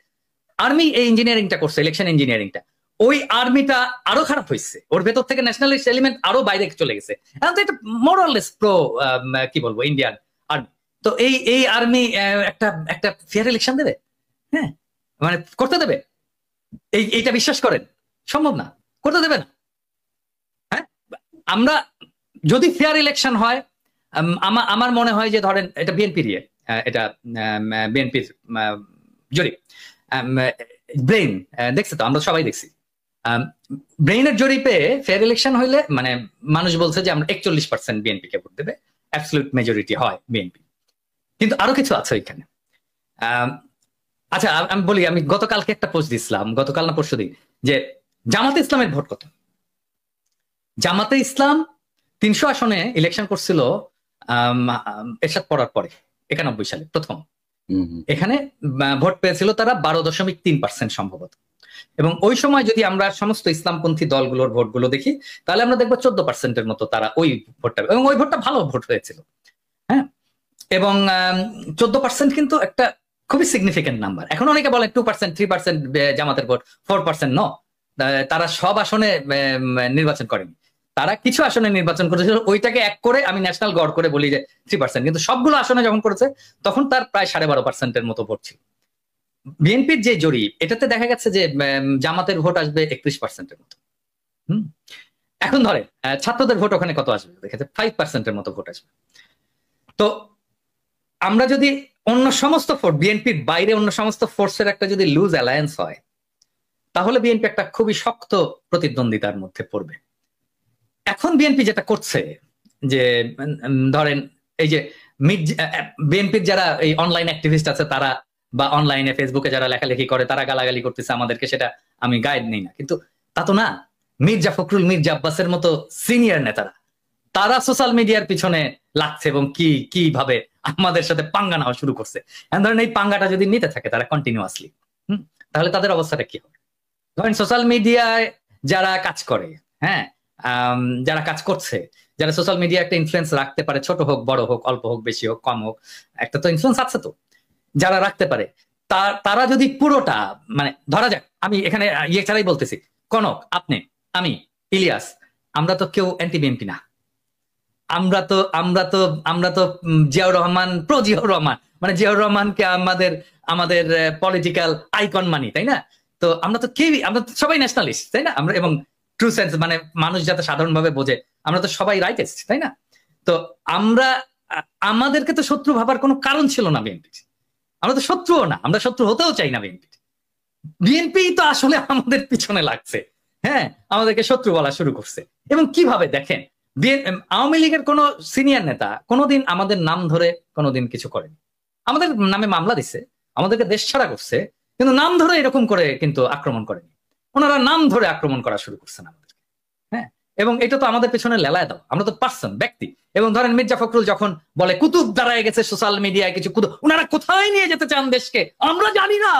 ওনারা জানবেন না কেন? উনি জানবেন না কেন? আমরা জানি না, মানে আমরা কোথায় নিয়ে যেতে দেশকে? আমি বলছি সবসময়, আমরা বাংলাদেশে ভারতীয় আধিপত্যবাদ চাই না, আমরা বাংলাদেশে আওয়ামী পুনর্বাসন চাই না, আমরা বাংলাদেশে একটা সাম্যের সমাজ চাই, একটা ইনসাফের রাষ্ট্র চাই। চারটা সিম্পল জিনিস মির্জা ফখরুল ভাই, আপনি জানেন না কেন? আপনারাই বাধা হয়ে দাঁড়ায় আছেন আমাদের সামনে, আমাদের স্বপ্নের সামনে, মানুষের স্বপ্নের সামনে। এবং আপনারা জানতে হবে আমরা এটা চাই। এবং আমরা আমাদের মনে করার কারণ আছে, আমাদের মনে করার ক্রেডিবল কারণ আছে যে আপনারা আওয়ামী লীগকে পুনর্বাসিত করতে চান। কেন চান সেই প্রসঙ্গে আসবো যদি আলোচনার সুযোগ থাকে। 2 নাম্বার, আপনারা ভারতের সাথে একটা নেগোসিয়েশন করেছেন, এটা আমাদের মনে করার ক্রেডিবল কারণ আছে। হ্যাঁ, এই জিনিসগুলোকে ক্লিয়ার করতে হবে আপনাদের কাছে। হ্যাঁ, আপনারা যে আলাপ করেন, আপনারা সবার সাথে আলাপ করেন, অমুক রাজনৈতিক দলের সাথে আলাপ করেন, তমুক রাজনৈতিক দলের সাথে, সুশীল সমাজের সাথে আলাপ করেন, কেন আমাদের সাথে আলাপ করতে পারেন না? কেন পিনাকি, ইলিয়াস, কনক সারোয়ারের সাথে কথা বলতে পারেন না? আপনারা মিটিং করতে পারেন না? করার দরকার আছে না? মানে আমরা পিপলস ভয়েস রিপ্রেজেন্ট করি না? আমাদের সাথে কথা বলেন না কেন? মানে আপনারা 31 দফা দিলেন, ধরেন 31 দফা দিলেন, 31 দফা তো এটা আপনার দলের দফা। তো আমরা তো সেই সময় তো আপনাদের সাথে এলাই ছিলাম, আমরা তো আপনি একসাথে লড়াই করতেছি, আন্দোলন করতেছি, আমাদেরকে দেখাইছেন। আমিও তো ডাক্তার, আমাকে তো দেখাইতে পারতেন যে ভাই 31 দফায় যে চিকিৎসা সংক্রান্ত যে জিনিসটা আছে, দাদা একটু দেখেন তো এটা ঠিক আছে কিনা। হ্যাঁ, দেখাতে পারতেন তো, তাইলে তো আমাদের পার্টিসিপেশন থাকতো, আমরা ওন করতাম আপনার 31 দফাকে। কনক স্যার আপনি ওন করতেন, ইলিয়াস তুমিও ওন করতা, তো আমাদেরকে ওন করার সুযোগ দিলেন না। আমি একই জিনিস বলবো, একই জিনিস বলবো জামাতকেও, মানে তারা ইন্ডিভিজুয়ালি ফোন করে। এখন আমি শিওর যে জামাতের আমি তো খুবই মাইডিয়ার লোক, সবাইকে ফোন টোন করে, আমাকে ফোন করে, কিন্তু এটা তো ফোন করে উনি বলেন কি আপনার শরীর কেমন আছে দাদা, বাড়ির সবাই ভালো আছে। আমি তো শফিক ভাইয়ের কাছ থেকে গেলে শুনতে চাই না, আমি শুনতে চাই পলিটিক্স, রিয়েল পলিটিক্স শুনতে চাই। হ্যাঁ, ব্যক্তিগত সম্পর্ক আপনার সাথে থাকবে, মানে আমরা যখন রাজনীতি থেকে বিদায় নেবো, অ্যাক্টিভিজম থেকে বিদায় নেবো, তখনও থাকবে আপনাদের সাথে, সেটা অসুবিধা নেই। আমি শুনতে চাই পলিটিক্স, আপনার প্রোগ্রাম, আপনি নির্বাচনে কি মেসেজ নিয়ে যাবেন, আগামীতে আপনি ভারতের সাথে কিরকম সম্পর্ক রাখবেন, হ্যাঁ, আপনি আমেরিকার সাথে কিরকম সম্পর্ক রাখবেন, চীনের সাথে কিরকম সম্পর্ক রাখবেন, রাষ্ট্রটাকে কিভাবে গড়বেন, সংবিধানে কি কি পরিবর্তন আনবেন, মানুষের জীবনে কিভাবে, এই বাংলাদেশে যেভাবে হাসিনা যেভাবে ইসলামোফোবিয়ার চাষ করছে এটাকে কিভাবে ফাইট করবেন, আন্তর্জাতিক ক্ষেত্রে আপনি ফিলিস্তিনের প্রশ্নে কি স্ট্যান্ড নেবেন, আমি তো জানতে চাই। হ্যাঁ, এই জিনিসগুলো তো জানতে চাই। এই জিনিসগুলো আমাদের সাথে কথা বলার কথা। আমার তো ভাই বাংলাদেশে আমার তো কোনো ফাইন্যান্সিয়াল ইন্টারেস্ট নাই, আমার কোনো ব্যবসাপাতি নাই, আমার চাকরি বাকরি নাই, তাই না? ওইখানে তো আমাদের সকলের তাই না? আমাদের চাওয়া তো একটাই, বাংলাদেশের মানুষ ভালো থাকুক, দেশটা ভালো থাকুক, দেশটা প্রোটেক্টেড থাকুক, দেশের স্বাধীনতা সার্বভৌমত্ব প্রোটেক্টেড থাকুক, এটা আমরা চাই। এইটার জন্য আমাদের সাথে কথা বলতে অসুবিধা কোথায় আপনাদের? হ্যাঁ, তবে দাদা ধরেন আমি যেটা দেখছি আর কি, ওনারা এখনো সেই 2001-এর যে রাজনীতি, সেই রাজনীতি ওনাদের মাথায় আছে। মাঝখানে যে 24 বছর পার হয়ে গেছে এটা অনেকেরই খেয়াল নাই। এবং ধরেন যে ওনারা যে কথায় কথায় ধরেন আওয়ামী লীগের স্টাইলে আর কি, যে আমার পক্ষে না, আমার পক্ষে বলতেছে না, বা আমার যে দাবি সেটা সমর্থন করতেছে না, তার মানে এ হচ্ছে আমার বিপক্ষে, এ আমার বিপক্ষে দল, এ আমার ক্ষতি চায়, এরা এই করতে চায়, ওই করতে চায়। এবং আপনি দেখবেন যে একটা সময় আওয়ামী লীগ যে ভূমিকা ছিল, ক্রমশ বিএনপি সংঘবদ্ধভাবে সেই ভূমিকা অবতীর্ণ হচ্ছে। আর কিছু কিছু নেতাও যে হাসিনার স্টাইলে বলার চেষ্টা করছেন, বা কেউ কেউ বলছেন যে ইউটিউব নাকি আমরা করতেছি টাকা কামাচ্ছি। আরে বেটা, তুই একটা কমিটি বাণিজ্য করে যে টাকা কামাস, আমরা এক মাসে ইউটিউব করে তার 10 ভাগের 1 ভাগ আমাদের এই ফান্ডে ঢুকে না, আমরা পাই না। বা আমাদের আমি বলি, ইলিয়াস আমাকে ওর দুঃখের কথা বলতেছিল যে ওর কত কত কত টাকা ওর ধার এবং ওর পিছনে কিভাবে ইয়ে গুলো, মানে কনক, আমি তো এখানে রিফিউজি হয়ে ঢুকছি। হ্যাঁ, আমার এখানে মাসে আমাকে রিফিউজি ভাতা দিত 380 ইউরো মতো। 380 ইউরো, এবং 380 ইউরোতে তো ইউরোপে তো খাওয়া দাওয়া হয় না। হ্যাঁ, খাওয়া যায় না, খাবারের ইয়ে হয় না। তো আমাকে ইয়ে করতে হতো যে আমি কিভাবে 380 ইউরোর মধ্যে খাবার আছে, খাবার ছাড়াও তো আরো কিছু, চুল কাটতে হয়, তাই না, আমাকে জামা কাপড় কিনতে হয়, এই জিনিসগুলো তো আছে। তো এই সমস্ত বাদ দিয়ে আমি চেষ্টা করতাম যে 200-250 ইউরোর মধ্যে যেন আমি খেতে পাই। সেটাও কিন্তু সম্ভব হতো না। এবং আমি কি করতাম জানেন, আমি এই যে আমরা যে সবাই জানি যে ডিপার্টমেন্টাল স্টোর গুলোতে, সুপার মার্কেটে নেয়ার এক্সপায়ারি প্রোডাক্ট গুলো খুব কম দামে রাখে আর কি। কম দামে মাংস টাংস সবজি ইত্যাদি রেখে দেয়, একটা স্পেস আছে যেখানে নেয়ার এক্সপায়ারি জিনিস রাখে খুব অল্প দামে। আমি ওই জিনিসগুলো কিনে খাইছি আমি রিফিউজি লাইফে। হ্যাঁ, কেউ কোনোদিন জিজ্ঞেস করেনি যে আপনি কিভাবে আছেন, আপনি কিভাবে চলে, আপনি কিভাবে পান, আপনার খাওয়া দাওয়া কিভাবে, আপনি কি খাইছেন আজকে। না, তখন তো দাদা ওনাদের ওই ইনকামটা ছিল না। এখন যে ইনকামটা হয়েছে, যে বলেছেন যে আপনাদের প্রয়োজন হলে চাঁদা তুলে আপনাদেরকে দিবেন, এটা তো ছিল না তখন ওনাদের। আমাদেরকে চাঁদা তোলার যদি ওনার সামর্থ্য থাকে, চাঁদা তুলে উনি শহীদ পরিবারগুলোকে দিক। এখনো তো দিতে হয় আমাকে দিতে হয়। আমি তো কয়েকটা শহীদ পরিবারের দায়িত্ব আসলে নিয়েছি। কোন চাঁদাটা আমি বুঝতে পারিনি। এটা কি এমনিতেই মানে মানুষের কাছে চেয়ে, নাকি যেই চাঁদা নিয়ে মানুষ এখন কথা বলছে বিভিন্ন টেম্পো স্ট্যান্ড কিমি বলে, এগুলোর ওই চাঁদা কিনা, এটা আমাদের জানা। না, উনি তো মির্জা আব্বাস তো প্রথম থেকে চাঁদাবাজ। ওনার যে সম্পদ, আজকে তো ভিডিও করছে, আমি জানি না দেখছো কিনা, ওনার যে হিস্ট্রি, ওনাকে দেখাতে হবে উনি কিভাবে ব্যাংকের মালিক হয়েছেন। এই জন্য না যে উনি আমাদের বিরুদ্ধে বলছেন, নো, এটা প্রত্যেককেই দেখাতে হবে। মানে নির্বাচন আসুক, প্রত্যেকে নির্বাচনের যারা prominent candidate, respective of Jamaat, BNP, যে দলই হোক না কেন, সেই দলের, এমনকি এনসিপি, ছাত্রদের দল, প্রত্যেককে দেখাতে হবে যে তুমি যে নির্বাচনের খরচটা করছো, তোমার যে সম্পদ, এই সম্পদের উৎসটা কোথায়, এটা দেখাতে হবে। ইলিয়াস, আপনার কাছে শুনি। আর দাদা, আপনি তো আপনার কথা বললেন, আমার বিষয়, আমরা তো ইলিয়াস আর আমি তো কাছাকাছি একই শহরে পাশাপাশি থাকি। মানে স্ট্রাগলটা কিভাবে হয়েছে, কাউকে কখনো কি পাশে পাইছি আমরা? এখন যত বড় বড় মসমস কথা বলতেছি, কিভাবে করছি, কিভাবে আমরা মানে এত কিছুর পদ্ধতিতে কাজ করে যাচ্ছি, মানে সেই জায়গাটায় ধন্যবাদ না দিয়ে মুখে মুখে বলছে আহা উহু বলছে, কিন্তু এই যে হ্যাঁ কোনো সাপোর্ট তো নাই। এখন তো তারা মোটামুটি হুমকির মধ্যে রাখছে আর কি, মানে তারা আমাদেরকে খায় ফেলাবে। এবং সেই সময় বুঝছেন, মানে সেই সময় যদি কেউ দাওয়াত টাওয়াত দিত না, আমি কিন্তু হ্যাংলার মতো খাইতে যেতাম, কারণ ওই যে একবেলা খাবারের খরচ আমার কমবে। হ্যাঁ, অনেকের ইয়েতে যেতাম, যে যেই খাবারের দাওয়াত দিত আমি যেতাম, যে খাইতাম। আর দাদা, আমি তো মানে ইলিয়াস যে খুব ভালোভাবে জানে, আমি তো আমেরিকা যে আসতেছি, আমি এসে ইলিয়াসের এখানে উঠছি। মানে ইলিয়াস আমার 3 মাস আগে মাত্র আসছে, মাত্র $1000 পকেটে নিয়ে আমি এই বিদেশে চলে আসছি। কারণ আমার যা জমাজাতি যা ছিল সব তো আমার মামলা মোকদ্দমা সবকিছু পিছনে গেছে। এবং আমার এই 9 বছরে আমেরিকার লাইফে আমার এখন পর্যন্ত যে লোন, মানে এগুলো কিভাবে শোধ করবো, এগুলো মাঝে মাঝে যখন চিন্তা করি আমি খুব অস্থির হয়ে উঠি। আচ্ছা, যাই হোক, এগুলা ব্যক্তিগত বিষয়, এগুলো না বলি। ইলিয়াস, আপনি কিভাবে দেখছেন এই যে ধরেন আমি যেটা বলছিলাম যে রাজনীতিবিদ যে এখনো মনে করছে 2001 সালের তারা আছে, নতুন যে 7 কোটি ভোটার, এই বিষয়টা তাদের মাথায় আদৌ কাজ করছে কিনা, এইরকম একটা বিপ্লব তারা বুঝতে পারছে কিনা যে নতুন প্রজন্ম আসলে কি চায়, সেই জায়গাটায় ধরেন আমরা ডক্টর ইউনূসকে সমর্থন করছি, কারণ তিনি যেন একটু সংস্কারটা করে দিয়ে যান, হাসিনার বিচারটা করে দিয়ে যান। সেই জায়গাটায় আপনার পর্যবেক্ষণটা, আপনার বক্তব্যটা একটু শুনি আমরা। ইলিয়াস, আনমিউট করেন। আমার অ্যালার্জিতে খুব সমস্যা হচ্ছে, খুব শর্টে বলে শেষ করি। সেটা হচ্ছে যে ধরেন আমি কথাগুলি কখনো বলি নাই, আজকে যেহেতু 3 জন আছে তো 3 জনকে নিয়েই কথাগুলো বলি। ধরেন পিনাকিদা যে কথাটা বললো যে আমরা বিএনপির শত্রু না, আমরা জিয়াউর রহমানের যে আদর্শ, সেই আদর্শকে আমরা পছন্দ করি এবং সেই অনুযায়ী বাংলাদেশের রাজনীতি পরিচালিত হোক, সেটা আমরা চাই। খালেদা জিয়া দেশ চালিয়ে, তারেক রহমান তো দেশ চালান নাই কোনোদিন, যেহেতু খালেদা জিয়ার দেশ চালানো আমরা দেখেছি। খালেদা জিয়ার যেই পদ্ধতি, খালেদা জিয়া এই দেশকে নিয়ে ভারতের ব্যাপারে তার যেই চিন্তা চেতনা পলিসি ছিল, সেটাকে আমরা একদম 100% আমরা সাপোর্ট করি। তো বিএনপির সাথে এখন আমাদের হঠাৎ করে সমস্যাটা হয়ে গেল কেন? ধরেন আমার কথা যদি আমি বলি, আমি এই 5 তারিখের পর থেকে আজ পর্যন্ত আমার কাছে মানে কনক ভাইও জানেন এই বিষয়গুলো, ওনার কাছেও আসে, আপনার কাছে তো আপনি তো পিনাকিদা তো অলরেডি মানে বলেই যাচ্ছেন। বিভিন্ন জায়গা থেকে অভিযোগ একটাই, যারা আওয়ামী লীগের লোকজনের সাথে মিলেমিশে থাকতো তারা এখন উপরে, তারা এখন ওই চাঁদাবাজিগুলো করছে, তারাই সবকিছু দখল নিয়ে তাদের মতো করে চালাচ্ছে। সব জায়গায় একই অবস্থা। বিশ্বাস করেন বিএনপির ভাইয়েরা আমার কাছে যত জেলার যত আসনের খবর আমার কাছে এসছে, আমি যদি একটা একটা করে খালি আমার আসনের কথা বলি, আমার চুয়াডাঙ্গারই যে অবস্থা সেটা নিয়ে আমার সবকিছু করা শেষ, নিউজ বানানো শেষ, খালি দিচ্ছি না আপনাদের জন্য। কেন জানেন? কারণ আমরা যদি এখন বিএনপি কেই করি, ধরেন বিএনপি চাঁদাবাজি নিয়ে কথা হচ্ছে, আপনি অস্বীকার করতে পারবেন?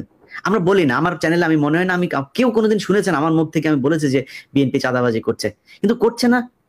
আপনি নিজে চিন্তা করেন না, আজকে দেশের যে অবস্থা, ডক্টর মোহাম্মদ ইউনূস থাকবে না, একটা নির্বাচন দিবে, আপনাদের একটা শক্তিশালী একটা অপোজিশন আছে, আপনাদের সেই কম্পিটিটররা এত শক্তিশালী যে সোশ্যাল মিডিয়াতে যদি আপনি আজকে জামাত ইসলামের একটা পোস্ট করেন, বিএনপির একটা পোস্ট করেন, আমি মানে মিথ্যা কথা বলছি না, আমি একদম সত্য, আপনারা দেখেন সোশ্যাল মিডিয়াতে সব জায়গাতে দেখি বিএনপির লোকজন ওইখানে হারে। হয়তো হইতে পারে যে শিবিরের লোকজন বোধহয় বেশি এই অ্যাক্টিভ সোশ্যাল মিডিয়াতে, হইতে পারে এটা একটা কারণ, কিন্তু আপনার মাঠের কথাও তো চিন্তা করতে হবে। একটা অপোজিশন তো আছে, এরকম তো না যে শেখ হাসিনার মতো 2014, 18, 24 নির্বাচনের মতো আপনি নির্বাচন করবেন, সেটা তো সম্ভব না।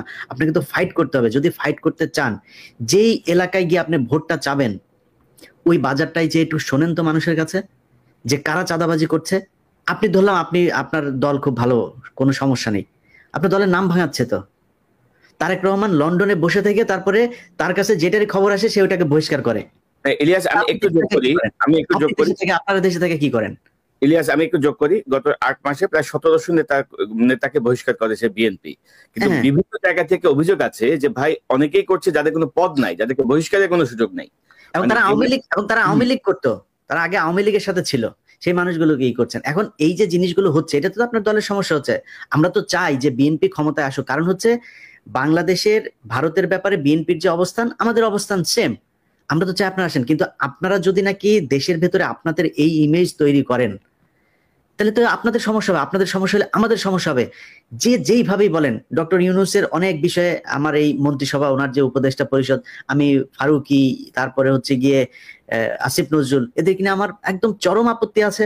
আমাদের অনেকের সারা দেশের মানুষের আছে আপত্তি, আমরা ওইখানে তাদের নিয়ে সমালোচনা করি। কিন্তু দেখেন এই যে আজকে যে আলোচনা, এই আলোচনার ভিতরে আমরা ডক্টর মোহাম্মদ ইউনূসের ব্যাপারে একটা বাজে কথা বলেছি, তার যে আমরা ফেসবুকে পোস্ট করেছে, চীনে গিয়ে তার যে সফলতা, থাইল্যান্ডে গিয়ে তার যে সফলতা, দেশে যে সফলতা দেখাচ্ছে, রিজার্ভ নিয়ে, ঈদ নিয়ে, মনে হয় আজকে জীবনের প্রথম পুলিশ নিয়ে ভালো একটা রিপোর্ট করেছে। আমি কালকে আমার এখানে পোস্ট করেছি। কেন করলাম? এই সরকারকে আমরা চাই হাসিনা ছাড়া একটা অবস্থা বাংলাদেশে বিরাজ করুক। এখন আপনারা যদি মনে করেন, আপনাদের বিএনপির দেখেন কথাবার্তাগুলো দেখেন, আমরা ভারতের সাথে সমস্যা চাই না, আমরা আওয়ামী লীগের চাই না, আওয়ামী লীগ নিষিদ্ধ হোক চাই না। এটা নিষিদ্ধ হওয়া, আওয়ামী লীগের বিএনপির এবার এমপি হবে এরকম লোকজনও টকশোতে যায় বলছে, ওনারা কারা আওয়ামী লীগকে নিষিদ্ধ করা? মনে হচ্ছে উনি আওয়ামী লীগের একজন লোক। আপনাদের কথা তো জনগণের বিরুদ্ধে যাচ্ছে। আমি তো ফারজানা রূপা না, আমি তো শাবান মাহমুদ না, আমি ইকবাল সুবানো না। আপনি মনে করেন না আপনার কথাবার্তা জনগণের বিরুদ্ধে যাবে, আর আমার যে সম্মানটুকু আমি অর্জন করেছি সেটা আপনার কারণে ন্যাংটা হয়ে তারপরে আপনার দলের পক্ষে কথা বলতে হবে, এটা আমি বলবো না, কখনই বলবো না। আপনার বিরুদ্ধে বলছি না একটা কারণে, সেটা হচ্ছে যে আমরা চাই যে বিএনপি চুরি বাটপারি যাই করুক, ভারতের ব্যাপারে তাদের একটা অবস্থা, এবং তারেক রহমান যদি দেশে ফিরে যায় এই চিত্রটা পরিবর্তন হবে। ওই কারণে বলছি না, অন্য কোনো কারণ না। আপনাদের এই কেন্দ্রীয় নেতাদের অনেক ন্যাংটা করে দিতে পারি, খালি করি না ওই কারণে। তো আমাদের বিষয়টা বুঝতে হবে। আর পিনাকিদা আজকে একটা পোস্ট করেছে, সেই পোস্টার কথা বলি। ভারতের এইবার যেই 100টা এই যে ইন্ডিয়া অ্যালায়েন্স যেটা ছিল, এই কি বলে কংগ্রেসের নেতৃত্বে যেটা ছিল, তাদের এই আমি মনে করি আসনের 50টা এনে দিয়েছে, ধ্রুব রাঠে এনে দিয়েছে। তো সোশ্যাল মিডিয়া কিন্তু ওয়ার্ক করে এখন, ইট ম্যাটার্স। অতএব আপনাকে মাথায় রাখতে হবে যে মানুষকে এত অবজ্ঞা করে কথাবার্তা বলা ঠিক না। মানুষ এখন ভোট চাইতে ঘরে ঘরে যাবে না, মানুষ সোশ্যাল মিডিয়াতে, ফেসবুক, ইউটিউবে মানুষ ভোট দেওয়ার সিদ্ধান্ত নেবে, তার মাথায় ঢুকবে কি হচ্ছে সব দেখে তো মানুষ। সো সমস্যাটা আপনাদের সমাধান করতে হবে। নতুন করে যাদেরকে বিএনপি মনে করে বিএনপির বিশাল ধ্বজভঙ্গ বাহিনী একটা তৈরি করেছেন সোশ্যাল মিডিয়াতে, নিজেরা এসে তারপরে বলছে, তাদের অনেকে কান ধরে তারপরে উঠবোস করে এই আওয়ামী লীগের পক্ষে যোগ দিয়েছিল। আজকে যে মনির হায়দারের কথা বলেন, সেই মনির হায়দার 2 দিন আগে এখানে আওয়ামী লীগের লোকজনের সাথে বৈঠক করেছে, কার কার হত্যা মামলা থেকে করা যাবে তাদের তালিকা নিয়েছে, সেগুলো তিনি আশ্বাস দিয়েছেন বিবেচনা করা হবে তার প্রধান উপদেষ্টার সাথে কথা বলে। ছবি আছে, কালকে নিউজ দিব আমার, এটা কাদের সাথে, যুক্তরাষ্ট্র ছাত্রলীগের প্রেসিডেন্টের সাথে তার বাসায় বৈঠক করেছে তিনি, সেইখানকার ছবি আছে, কালকে যাবে আমার এখানে সেই নিউজ। এটা করছেন আপনি। শাহেদ আলম, সেই শাহেদ আলমকে কার লোক আমরা চিনি না, তারা এখন আপনাদের লোক, তারা এখন নাকি তারা বিএনপির পক্ষ নিয়ে কথা বলে, অথচ এই শাহেদ আলম কয়েকদিন আগে বলেছে তারেক রহমানকে সে চিনে না। কি যেন এই মনির হায়দার আর শাহেদ আলম দুইজন পাশাপাশি চেয়ারে বসে টকশো করেছে যে কি যেন লন্ডনে কে যেন একজন আছেন, কে যেন একজন আছে সাধারণ সম্পাদক, তারা আজকে বিএনপির লোক ভাই, আর আমরা হচ্ছে বিএনপি বিরোধী লোক। আরে ভাই আপনি আমাদের ধাক্কাইলে তো মির্জা ফখরুল তো বিএনপি না, মির্জা ফখরুল নিজে আওয়ামী লীগের। সো মির্জা ফখরুল আমার ধাক্কাইলে কি আমি জিয়াউর রহমানকে অবজ্ঞা করে কথা বলবো, আমি খালেদা জিয়াকে অবজ্ঞা করে, তারেক রহমানকে অবজ্ঞা করে কথা বলবো? আপনি এত বলদ পেয়েছেন, কথা বলবো না, সমস্যা নাই, কিন্তু ধাক্কায় একদিকে পাঠান কেন রে ভাই? আমি জীবনে কোনদিন আওয়ামী লীগ করবো নাকি? আপনি যত কিছুই করেন, আনলেস আপনি ইন্ডিয়ার পক্ষে কোনো অবস্থান নিচ্ছেন, আপনার বিরুদ্ধে আমি কখনোই যাব না। চুরি আমি 5 বছর আগেও বলেছি, আজকেও বলছি, 5 বছর পরেও বলবো। চুরি বিএনপির আজকে অনেক জায়গায় ধরেন কিছু প্র্যাকটিক্যাল কথাবার্তা বলি, ধরেন একটা হাটের ইজারা আওয়ামী লীগের নেতাদের হাতে ছিল, আওয়ামী লীগ পলাতক, এখন ওই হাটটা তো চলতে হবে, হাট তো আর ডক্টর ইউনূস চালাবে না, স্বরাষ্ট্রমন্ত্রী চালায় না, বাণিজ্য মন্ত্রী চালায় না, তো হাটটা চালাবে কারা? এখন ইজারা যে নিয়েছিল সে পলাতক, কারণ বিএনপির লোকজন যা ওইখানে ওইটা দখলে নিয়েছে, তারা গিয়ে এখন ওইটার করে। এখন আপনার এগুলিরও চাঁদাবাজি হিসাবে মিডিয়াতে প্রচার করা হচ্ছে। এখন কেন প্রচার করা হচ্ছে? এর কারণ হচ্ছে, কনক ভাই শুরুতে একটা কথা বলেছেন যে মিডিয়া সেইভাবে প্রচার করছে না। আপনি তো মিডিয়ায় সব জায়গায় তার লোক বসায় রেখেছেন, সে করবে কেন? সে তো বলে না, তার কাজ ছিল হাসিনা যখন কিনা বাথরুমের চিপায় বসে ওই যে সুনাকের সাথে মধ্যে সোফার চিপার মধ্যে বসে একটা ছবি দিল, সারা দেশের আরে বাবা বিরাট আকার, বাইডেন একটা সেলফি তুললো, সেটা নিয়ে কি মার্কেটিং করলেন, এখন করেন না কেন? ওরে নিয়ে ইউনূস নিয়ে মানে চীন যে মানে সম্মান দিয়েছে, এটা যদি হাসিনারে দিত আর কি করতেন আপনারা? তো সেটা করে না কেন? করে না কারণ কি? কারণ কি ওই জায়গাগুলোতে এখনো তাদের লোক বসানো। ভাই ওইটা ঠিক করেন, ওগুলি যদি ঠিক করেন, পিনাকি, ইলিয়াস, কনক সারোয়ার এদের কাছে আসতে হবে না মানুষের। আপনি যখন দেখবেন যে সোশ্যাল মিডিয়ার আমাদের 5 মিলিয়ন সাবস্ক্রাইবার কেন, কিসের জন্য? মানুষ দেখছে কেন আমাদের ভিডিও? কিছু আছে নিশ্চয়ই। আপনি মানুষের যদি গলা টিপে, অনেক মানুষ আছে, আমি নাম আর আজকে ধরলাম না, এই যে মির্জা ফখরুলের ঘর জামাই ফাহাম আব্দুল সালাম থেকে শুরু করে বহুত আছে। আমারটা আমি বলছি, আমার বক্তব্য পিনাকিদা বা কনক সারোয়ারের না, আমারটা আমি বলছি যে এই অনেক গজানো লোকজন আছে, তাদেরকে এখন সম্মান করে চলতে হবে। কেন মানুষ আমার কথা শুনে, কেন কনক সারোয়ারের কথা শুনে, কেন পিনাকি ভট্টাচার্যের কথা শুনে, এইটা তাদের সমস্যা। আর ভাই কেন আপনারটা শোনেন না, সেটা আপনার সমস্যা। আপনি চিন্তা করেন আপনি কি বলবেন, কি বলা উচিত, কেমনে চলা উচিত। শোনে না কেন, আমারটা শুনে কেন? সেইটাও বাংলাদেশের মানুষ হলো গন্ড মূর্খ, বুঝে না। পিনাকি, ইলিয়াস, কনক সারোয়ার এরা হচ্ছে পীর সাহেব, তাই এখন এদেরকে আপনি বুঝাবেন কেমনে? এটা নিয়েও শত্রু। সকালবেলা ঘুম থেকে ওইটা দেখি, ওই লন্ডনের একজন পোস্ট করে বসে আছে যে আমারে নিয়ে, আমি আপনার কনক ভাইয়ের নাম নাই, আমার আপনার নাম আছে, আমরা হইলাম গিয়া নাকি কি করছে। কয়েকদিন আগেও সে ফোন করলো, কি সুন্দর মিষ্টি মিষ্টি কথা। এখন ফোন করে, ধরেন 2বার ফোন করে, 3বার ফোন করার পরে হয়তো ধরতে পারি না, একবার ফোন করে, ভাই ফোন ধরবো কয়টা, সময় পাই না তো। এটা আপনারা বুঝেন যে আপনাদের কাছে কি পরিমাণে ফোন আসে। এখন আমার কাছে ধরেন একজন উপদেষ্টা আমার সাথে কথা বলছে, এখন একজন পুলিশের একজন ডিসি আমাকে ফোন করলেন, আমি কাটটা কেটে কাটটাই, দুজনই তো গুরুত্বপূর্ণ, আমাদের তো গুরুত্বপূর্ণ অনেক মানুষের সাথে কথা বলা লাগে, কথা বলি, এর মধ্যে একটা ফোন মিস হয়েছে, ফোন দিতে পারি না, নিজের ব্যক্তিগত কাজ আছে। এখনো তো ভাই গাড়ি চালাই, এত ধান্দাবাজি করে তো খাই না, এখনো সপ্তাহে একদিন গাড়ি চালানো লাগে। তা আপনি কি মনে করেন যে আপনার মানে এই করবেন, যা মনে চায় তাই বলবেন, আপনাদের মতো করে চলতে হবে, না চললে আবার বিরুদ্ধে কথা বলবেন? তবে আমরা শেখ হাসিনার চোখ রাঙানিতে পাত্তা দিই নাই, 2 পয়সা তোয়াক্কাও করি নাই। শেখ হাসিনার মতো একটা ফ্যাসিস্ট বর্বর শাসক, শেখ হাসিনা না, শেখ হাসিনা এবং মোদির উভয়ের চোখ রাঙায়নি, উভয়ের যে চক্র পাত্তা দিই নাই। তো এখন এই নতুন নতুন নব্য বিএনপির নেতারা যারা ক্ষমতা যাওয়ার স্বপ্ন দেখছে, তাদের চোখ রাঙানি আমরা তোয়াক্কা করবো, এটা ভাবে কি করে, এটাই তো বুঝি না। তো আমরা অনুষ্ঠানের শেষ দিকে আমরা একটা প্রসঙ্গ নিয়ে কথা বলতে চাই দাদা। ডক্টর ইউনূসের যে ক্যারিসম্যাটিক নেতৃত্ব, সেটা কিন্তু পরবর্তী যে রাজনৈতিক নেতৃত্ব বাংলাদেশের রাষ্ট্র ক্ষমতায় আসবে, তাদের কাজকে ক্রমশ কঠিন করে দিচ্ছে। মানে গুড গভর্নেন্স বলতে যা বোঝায়, একজন শাসকের যা করা উচিত, সেই জায়গাটায় আমার মনে হয় যেন সবাই শঙ্কিত।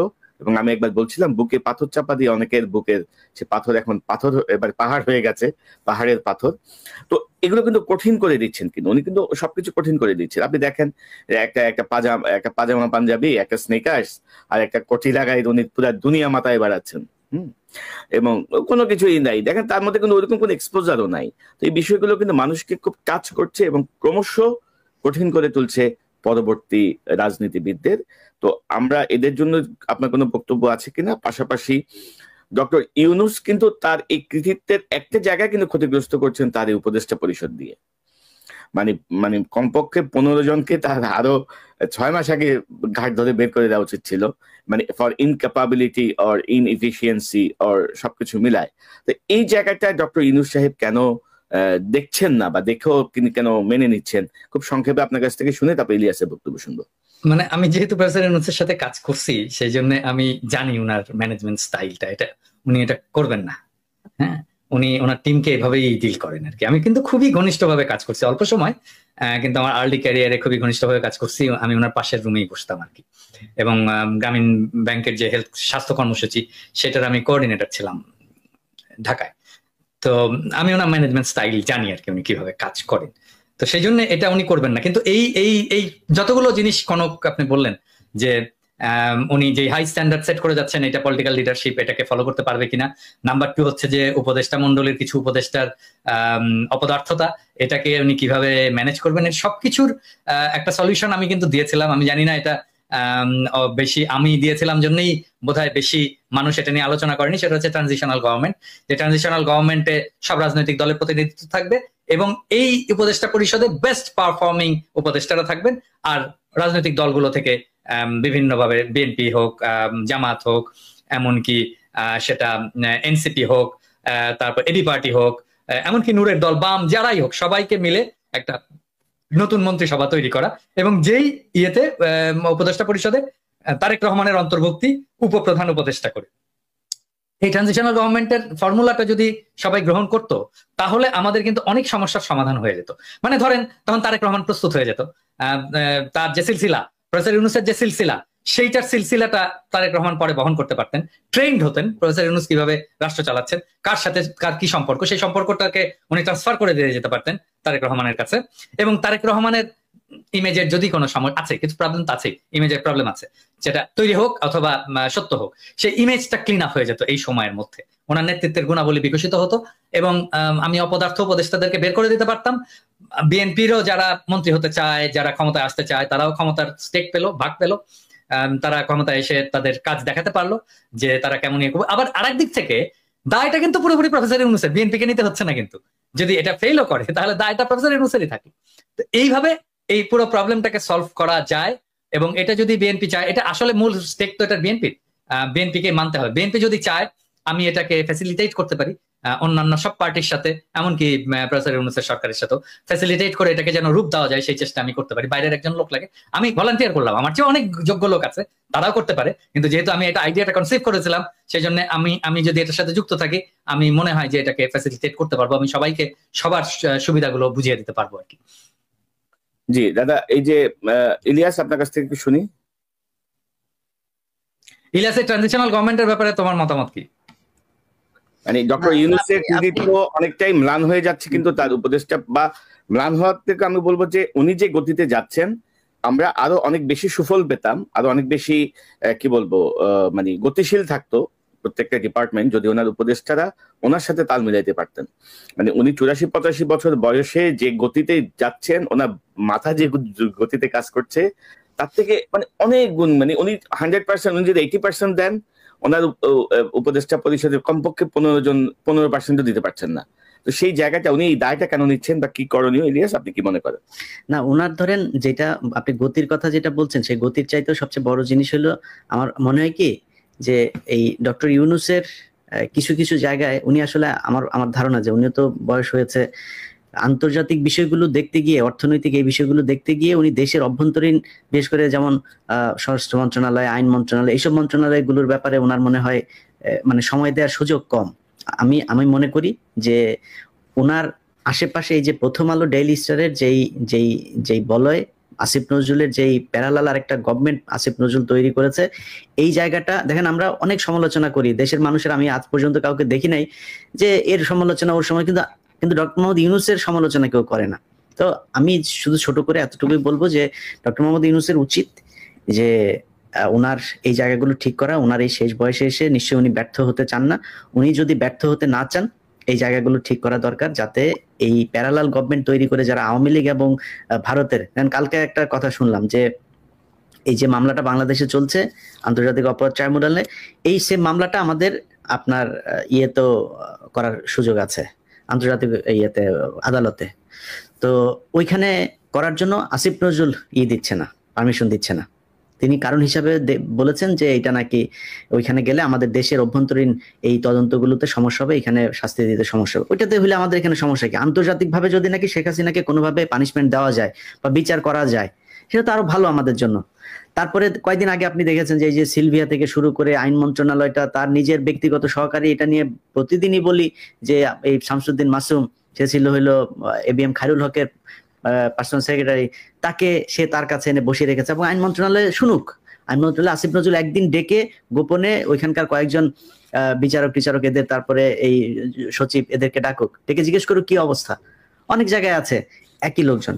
তো এদেরকে যদি সরানো যায় আমার মনে হয় আরো বেশি ভালো হইতো, মানুষ আরো স্বস্তি পেত। এই তো আর কি। আর আমি বিএনপির ব্যাপারে সবচেয়ে যে বিষয়টা বলবো যে বিএনপির উচিত হবে যে সোশ্যাল মিডিয়াতে যেসব জিনিসগুলো এখন যাচ্ছে, যে মানুষ যেসব সমালোচনাগুলো করে, এইসব সমালোচনাগুলোর ব্যাপারে তারা আমার মনে হয় আরো বেশি সিরিয়াস হবে যে কোথায় কি হচ্ছে, আসলে কি সমস্যাটা হচ্ছে কিনা। কারণ সামনে তারেক রহমান কিন্তু বারবার একটা কথা বলেন যে সামনে নির্বাচনটা অনেক কঠিন নির্বাচন হবে বিএনপির জন্য। তো সেই কঠিন নির্বাচনটা তাদের যদি উতরাতে হয়, তাহলে অবশ্যই তাদের যে অপোজিশন সেটাকে খুব স্ট্রং মনে করতে হবে।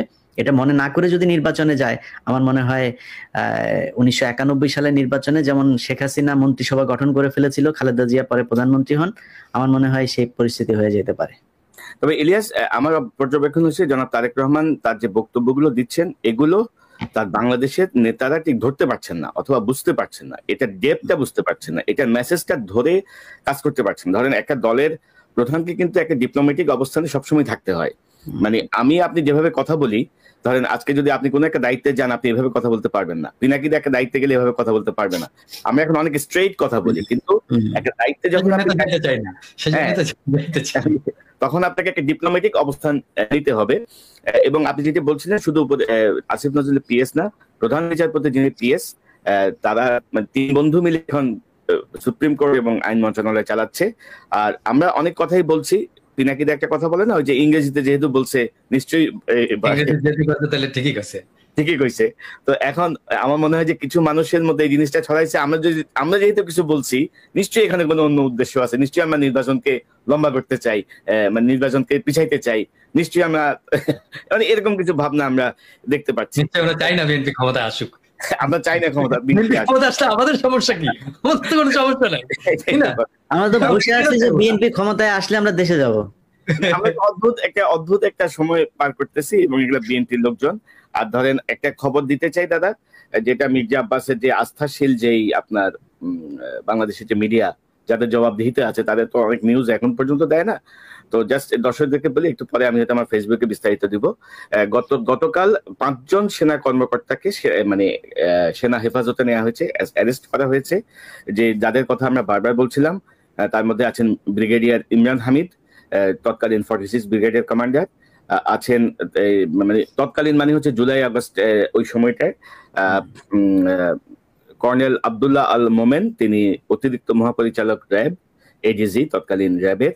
লেফটেন্যান্ট কর্নেল মোহাম্মদ রিদওয়ানুল ইসলাম, বিজিবির CO, যিনি গুলি করেছেন, গুলি করছে সেই CO। Major Mohammad Noman Al Faruk, 23 east Bengal regiment, মোহাম্মদপুরে করছে। এই 5 তারিখেও সে গোলাগুলি করেছে। এই 5 জনকে আসলে আপনার সেনা হেফাজতে নেওয়া হয়েছে। তবে সেনা হেফাজতে এই বেসামরিক হত্যাকাণ্ড বা এইসব ঘটনার বিচারের কোনো বিধান আছে বলে আমি জানি না। পিনাকিদা নিয়ে বিস্তারিত কাজ করেছে। আমাদের হচ্ছে যে এরা যেন পালিয়ে যেতে না পারে, এটা যেন কোনোভাবে পালিয়ে যেতে না পারে। এটা পালিয়ে গেলে এটা ওয়াকারের দায়িত্ব, অনেকে এই বিষয়টা নিয়ে আশঙ্কা প্রকাশ করে মেসেজ দিয়েছেন যে আপনারা একটু কিছু জায়গায় একটু বলেন যেন এরা পালাতে না পারে, কারণ ইতিমধ্যে অনেকেই পালিয়ে গেছে, অনেকে পালিয়ে যেতে দেয়া হয়েছে। তো দাদা আর দুটা প্রসঙ্গ জাস্ট উল্লেখ করে আমি অনুষ্ঠান শেষ করব। এই বিষয়টা নিয়ে আমরা নিকট সময়ে আরেকবার কথা বলবো। আমি কদিন আগে, এটা আসলে আলোচনা করা হয়নি, কদিন আগে আমি একটা পোস্ট দিয়েছিলাম 2 সপ্তাহ আগে, আওয়ামী লীগের নিবন্ধন বাতিল ও রাজনীতি নিষিদ্ধ করার দাবি জানিয়েছেন এনসিপির আহ্বায়ক নাহিদ ইসলাম। আপনি কি দাবি সমর্থন করেন? 2,07,000 মানুষ ভোট দিয়েছে, 90% বলেছেন হ্যাঁ, 9% বলেছেন না, মতামত নেই বলেছেন 2%।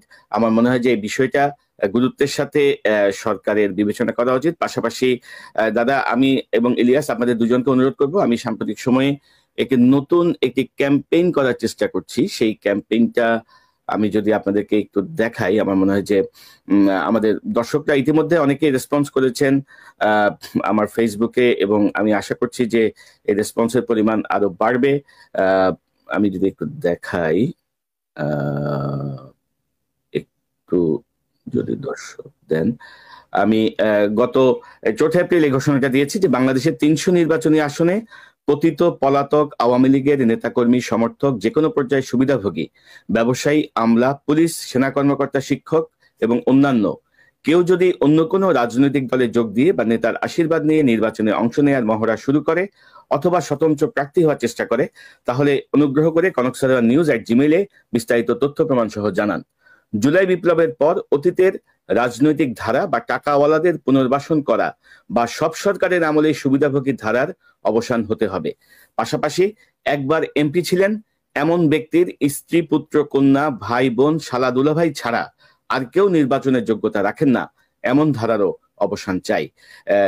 পিনাকিদা, ইলিয়াস হোসেন, আমি চাই যে এই ক্যাম্পেইনে আপনারাও যোগ দেবেন, কারণ আমরা জুলাই বিপ্লবকে অর্থবহ করতে হলে এই জাতীয় সুবিধাভোগী এবং ধারার অবসান করতে হবে। আপনাদের 30 সেকেন্ড শেষ মন্তব্য দিয়ে আমরা অনুষ্ঠান শেষ করব।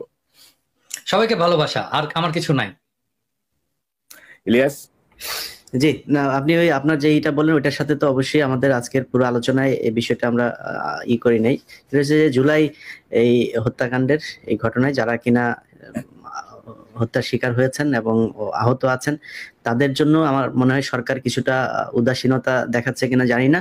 সে পরিবারগুলোকে সর্বোচ্চই দেয়া হোক, কারণ তাদের কারণেই আজকে আমরা এই যে নতুন করে কথা বলতে পারছি এবং নতুন করে আমরা নির্বাচনের স্বপ্ন দেখছি, তাদের কারণেই। সো তাদের প্রতি সম্মান দেখানো উচিত। আর সবশেষে আপনি যে বিষয়টা বলেছেন যে ওয়াকারের ব্যাপারে, ওয়াকার আমরা যে বিষয়টা মাঝখানে ঘটেছিল যে বিএনপি আমাদেরকে যেভাবে করছে, সেনাবাহিনীর ভেতরেও মনে হচ্ছে একটা পক্ষ আমাদেরকে দেশদ্রোহী বানানোর একটা পায়তারা করছেন। তো আপনাদের ভেতরেও আমাদেরও তো লোকজন আছে, আপনারা অনেকেই চেষ্টা করছেন যে আমরা আমাদের সোশ্যাল মিডিয়া এগুলোকে নিয়ন্ত্রণ করা কিংবা আমাদের ব্যাপারে অন্যদেরকে উস্কে দেওয়ার জন্য এজেন্ট ভাড়া করা, তাদেরকে নিয়মিত মাসিক ভাতা দেওয়া, কাদের দিচ্ছেন এরকম কয়েকজনের নামটাও আমরা জানি। তো আমরা আসলে আমি আমার ব্যক্তিগতভাবে যদি আমার কাছে জিজ্ঞেস করেন, আমি চাই ওয়াকার থাকুক। ওয়াকার সেনা প্রধান হিসাবে ওনার চাইতে আসলে সবকটাকেই তো হাসিনা দিয়ে গিয়েছেন এই জায়গায়। এই জেনারেল যা আছেন, আপনি ওয়াকারের পরে যার কাছে যাবেন সে যে কি হবে সেটাও তো জানি না। সো আমরা চাই, যেহেতু 5 তারিখের একটা কি বলবো যে এটার জন্য ক্রেডিট দিতেই হয়, সেটা তিনি ইচ্ছাই দেখ আর অনিচ্ছাই দেখ, সেই বিতর্কেই যেতে চাই না। কিন্তু ওয়াকার যেহেতু 5 তারিখের এই ঘটনাটার সাথে পজিটিভলি ডিল করেছেন, আপনি থাকেন, কোনো সমস্যা নাই। কিন্তু এই যে আলোচনাগুলো হচ্ছে, এগুলো খুব ভালো আলোচনা না যে আপনি একজনকে ডেকে নিয়ে যায় তারপরে ক্যান্টনমেন্টে বলবেন যে এটা করতে, আপনি আপনার লোকজন বিভিন্ন জায়গায় এখনো পর্যন্ত ইন্টারফেয়ার করবে। আওয়ামী লীগের যেসব সাজানো নাটক, জঙ্গি নাটক, এইসব মামলায় যারা আটক, তাদেরকে বের হতে গেলে সেনাবাহিনীর পরিচয় দিয়ে তারপরে হুমকি দিবে, জাজদেরকে হুমকি দিবে, কারা কর্তৃপক্ষকে হুমকি দিবে। এই জায়গাগুলো থেকে সেনাবাহিনীকে বের হয়ে আসতে হবে। আমরা আপনাকেও সম্মান করতে চাই, আপনি সম্মান রাখেন, তবে ইলিয়াস জায়গায় থাকেন, আমরা সম্মান করবো। কিন্তু অসম্মানের জায়গায় রাখলে আপনি সেনা প্রধান না কে, ওইটা নিয়ে আসলে আমাদের এত বেশি পাত্তা দেওয়ার কিছু নাই। আমরা 5 বছর, 10 বছর, 15 বছর দেশে যাইনি, দরকার হলে আরো 15 বছর যাব না। আপনি যদি নাকি জনগণের বিরুদ্ধে দাঁড়ান, আমরা আপনার বিরুদ্ধে দাঁড়াবো। মানে ইনক্লুসিভ নির্বাচনের কথা বলা যাবে না। আমরা সেনা প্রধানের কাছ থেকে ইনক্লুসিভ নির্বাচনের কথা শুনতে চাই। আমরা আপনার কাছ থেকে ইভেন আপনার কাছ থেকে কোনো পলিটিক্যাল বক্তব্যই শুনতে চাই না। ক্যান্টনমেন্ট থেকে রাজনীতি বাইরে বের হইতে হবে। এবং রাজনৈতিক দলের নেতাদেরকে নিয়ে যে ঘুটু করা কথা বলা, এটাও চাই না। এটা আপনার কাজ না, আপনার দেশ রক্ষা কাজ, সেটা করে। তবে দাদা এটা একটা পজিটিভ মুভ, এই 5 জনকে অ্যারেস্ট করা এটা একটা পজিটিভ মুভ। আমি মনে করি যে হ্যাঁ ওইটাই ভাই, আমি এই জন্য কথাটা তুললাম যে এই জন্য সেনাপ্রধানকে ধন্যবাদ জানাই যে আপনি এটা করেছেন। আমার মনে হয় এই বিডিআর হত্যাকাণ্ড গঠিত যে কমিশন, তাদের একটা লিস্ট আছে কাকে কাকে জিজ্ঞাসাবাদ এবং করতে হবে, তাদেরকেও গ্রেপ্তার করবেন, এবং গুম কমিশনের যে তালিকা দেওয়া হয়েছে তাদেরকেও গ্রেপ্তার করার সুযোগ করে দিবেন। আন্তর্জাতিক অপরাধ ট্রাইব্যুনালের যে তালিকা আছে তাদের সবাইকে আপনারা সেনাবাহিনীর পক্ষ থেকে কোনো বাধাহীন ভাবে তাদের গ্রেপ্তার করার সুযোগ দিবেন, এবং এই ফৌজদারি কার্যবিধিতে যেভাবে বিচার হয় সেইভাবে, সেনা আইনের বিচারে না। এবং আমি মনে করি, আমরা তো বারবারই বলছিলাম দাদা, মানে 20-25 জন কর্মকর্তাকে বাঁচাতে যে পুরো সেনাবাহিনীর যে ক্রেডিবিলিটি, সেনাবাহিনীর এই ভূমিকা, সেটিকে আসলে ক্ষতিগ্রস্ত করছেন। মানে কেন করছেন, কার পরামর্শে করছেন সেটি আমরা জানি না। আমার মনে হয় যেন ইটস এ পজিটিভ মুভ, এবং তিনি আমাদের কথাগুলো পরে হলেও শুনবেন, বা সকল কিছু দেশের স্বার্থে, সেনাবাহিনীর সম্মানের স্বার্থে। তো দাদা, আমার মনে হয় যে আজকে আমরা আর লম্বা না করি, অনেক সময় হয়ে গেছে, প্রায় 1 ঘন্টা 22 মিনিট। অনেক দর্শক অপেক্ষায় করে দেখছেন এই অনুষ্ঠানটা। সবাইকে ধন্যবাদ। পিনাকিদা, ইলিয়াস হোসেন, আপনাদের দুজনকে অসংখ্য ধন্যবাদ আজকের মূল্যবান অংশগ্রহণের জন্য। দর্শক, এতক্ষণ যারা অনুষ্ঠান শুনলে নিশ্চয়ই আপনার এই আলোচনা মর্মার্থ উপলব্ধি করতে সক্ষম হবেন। আমরা যেটি বলতে চেয়েছি, ডক্টর ইউনূসের যে ক্যারিসমেটিক নেতৃত্ব, সেই নেতৃত্ব বাংলাদেশের মানুষকে একটু নতুন ভাবে আশা জাগিয়েছে, এবং আমরা মনে করি যে নির্বাচনের ডামাডোল না তুলে ডক্টর ইউনূসের মাধ্যমে আমাদের দেশের যে আবর্জনাগুলো জমেছিল, যেই কাজগুলো রাজনৈতিক সরকারগুলো করতে পারবে না, সেই কাজগুলো ডক্টর ইউনূসের নেতৃত্বে অন্তর্বর্তীকালীন সরকারের মাধ্যমে আমরা যদি সম্পন্ন করতে পারি, তাহলে আমরা একটি সুন্দর বাংলাদেশের দিকে যাব। বাংলাদেশের 54 বছর হয়ে গেছে, সেই 54 বছর ধরে গণতন্ত্রের অভিযাত্রা, দুর্নীতির বিরুদ্ধে সংগ্রাম, এই সংগ্রাম ওই সংগ্রাম, ক্রমাগত আমরা এগুলো করে গেছি। তো এগুলো থেকে আমার মনে হয় যে বের হয়ে আসার একটি সুযোগ সৃষ্টি হয়েছে। নতুন যে 7 কোটি ভোটার, সেই 7 কোটি ভোটারের কথা মাথায় রেখে আমাদের রাজনৈতিক নেতারা তাদের বক্তব্য দেবেন, তাদের কর্মসূচি ঠিক করবেন, সেটি আমরা প্রত্যাশা করি। আর পাশাপাশি আমাদেরকে গালাগালি করে কোনো লাভ নাই। ইউটিউব থেকে যে টাকা আমাদের আসে ভিউয়ারশিপ থেকে, তার অর্ধেকের বেশি খরচ হয়ে যায় আমাদের পেইড সফটওয়্যারে। আর আমাদের যারা আমাদেরকে ইঙ্গিত করে বিভিন্ন দলের বিভিন্ন নেতা যারা কথা বলছেন, তাদের একটা কমিটি বাণিজ্যের 10 ভাগের 1 ভাগ টাকাও আমরা ইউটিউব থেকে পাই না। এই কথাটি আবারও মনে করিয়ে দিলাম। আমরা বাংলাদেশের পক্ষে কাজ করছি, আমরা বাংলাদেশকে একটি পর্যায়ে নিয়ে যেতে চাই, কোনো দলের পক্ষে কাজ করছি না।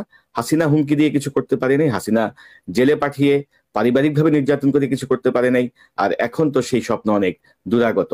সো যারা যেই জায়গায় আছেন, ভুল বোঝাবুঝির কোনো অবকাশ নাই, দেশের পক্ষে আসুন, দেশের পক্ষে সবাই মিলে আমরা কাজ করি।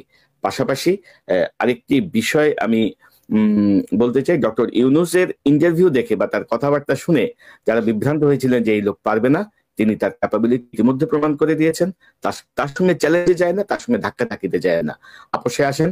এবং আমার ধারণা ডক্টর ইউনূস খুব শীঘ্রই হয়তো তার উপদেষ্টা পরিষদ পরিবর্তন করে একটি নতুন কাঠামোর মধ্য দিয়ে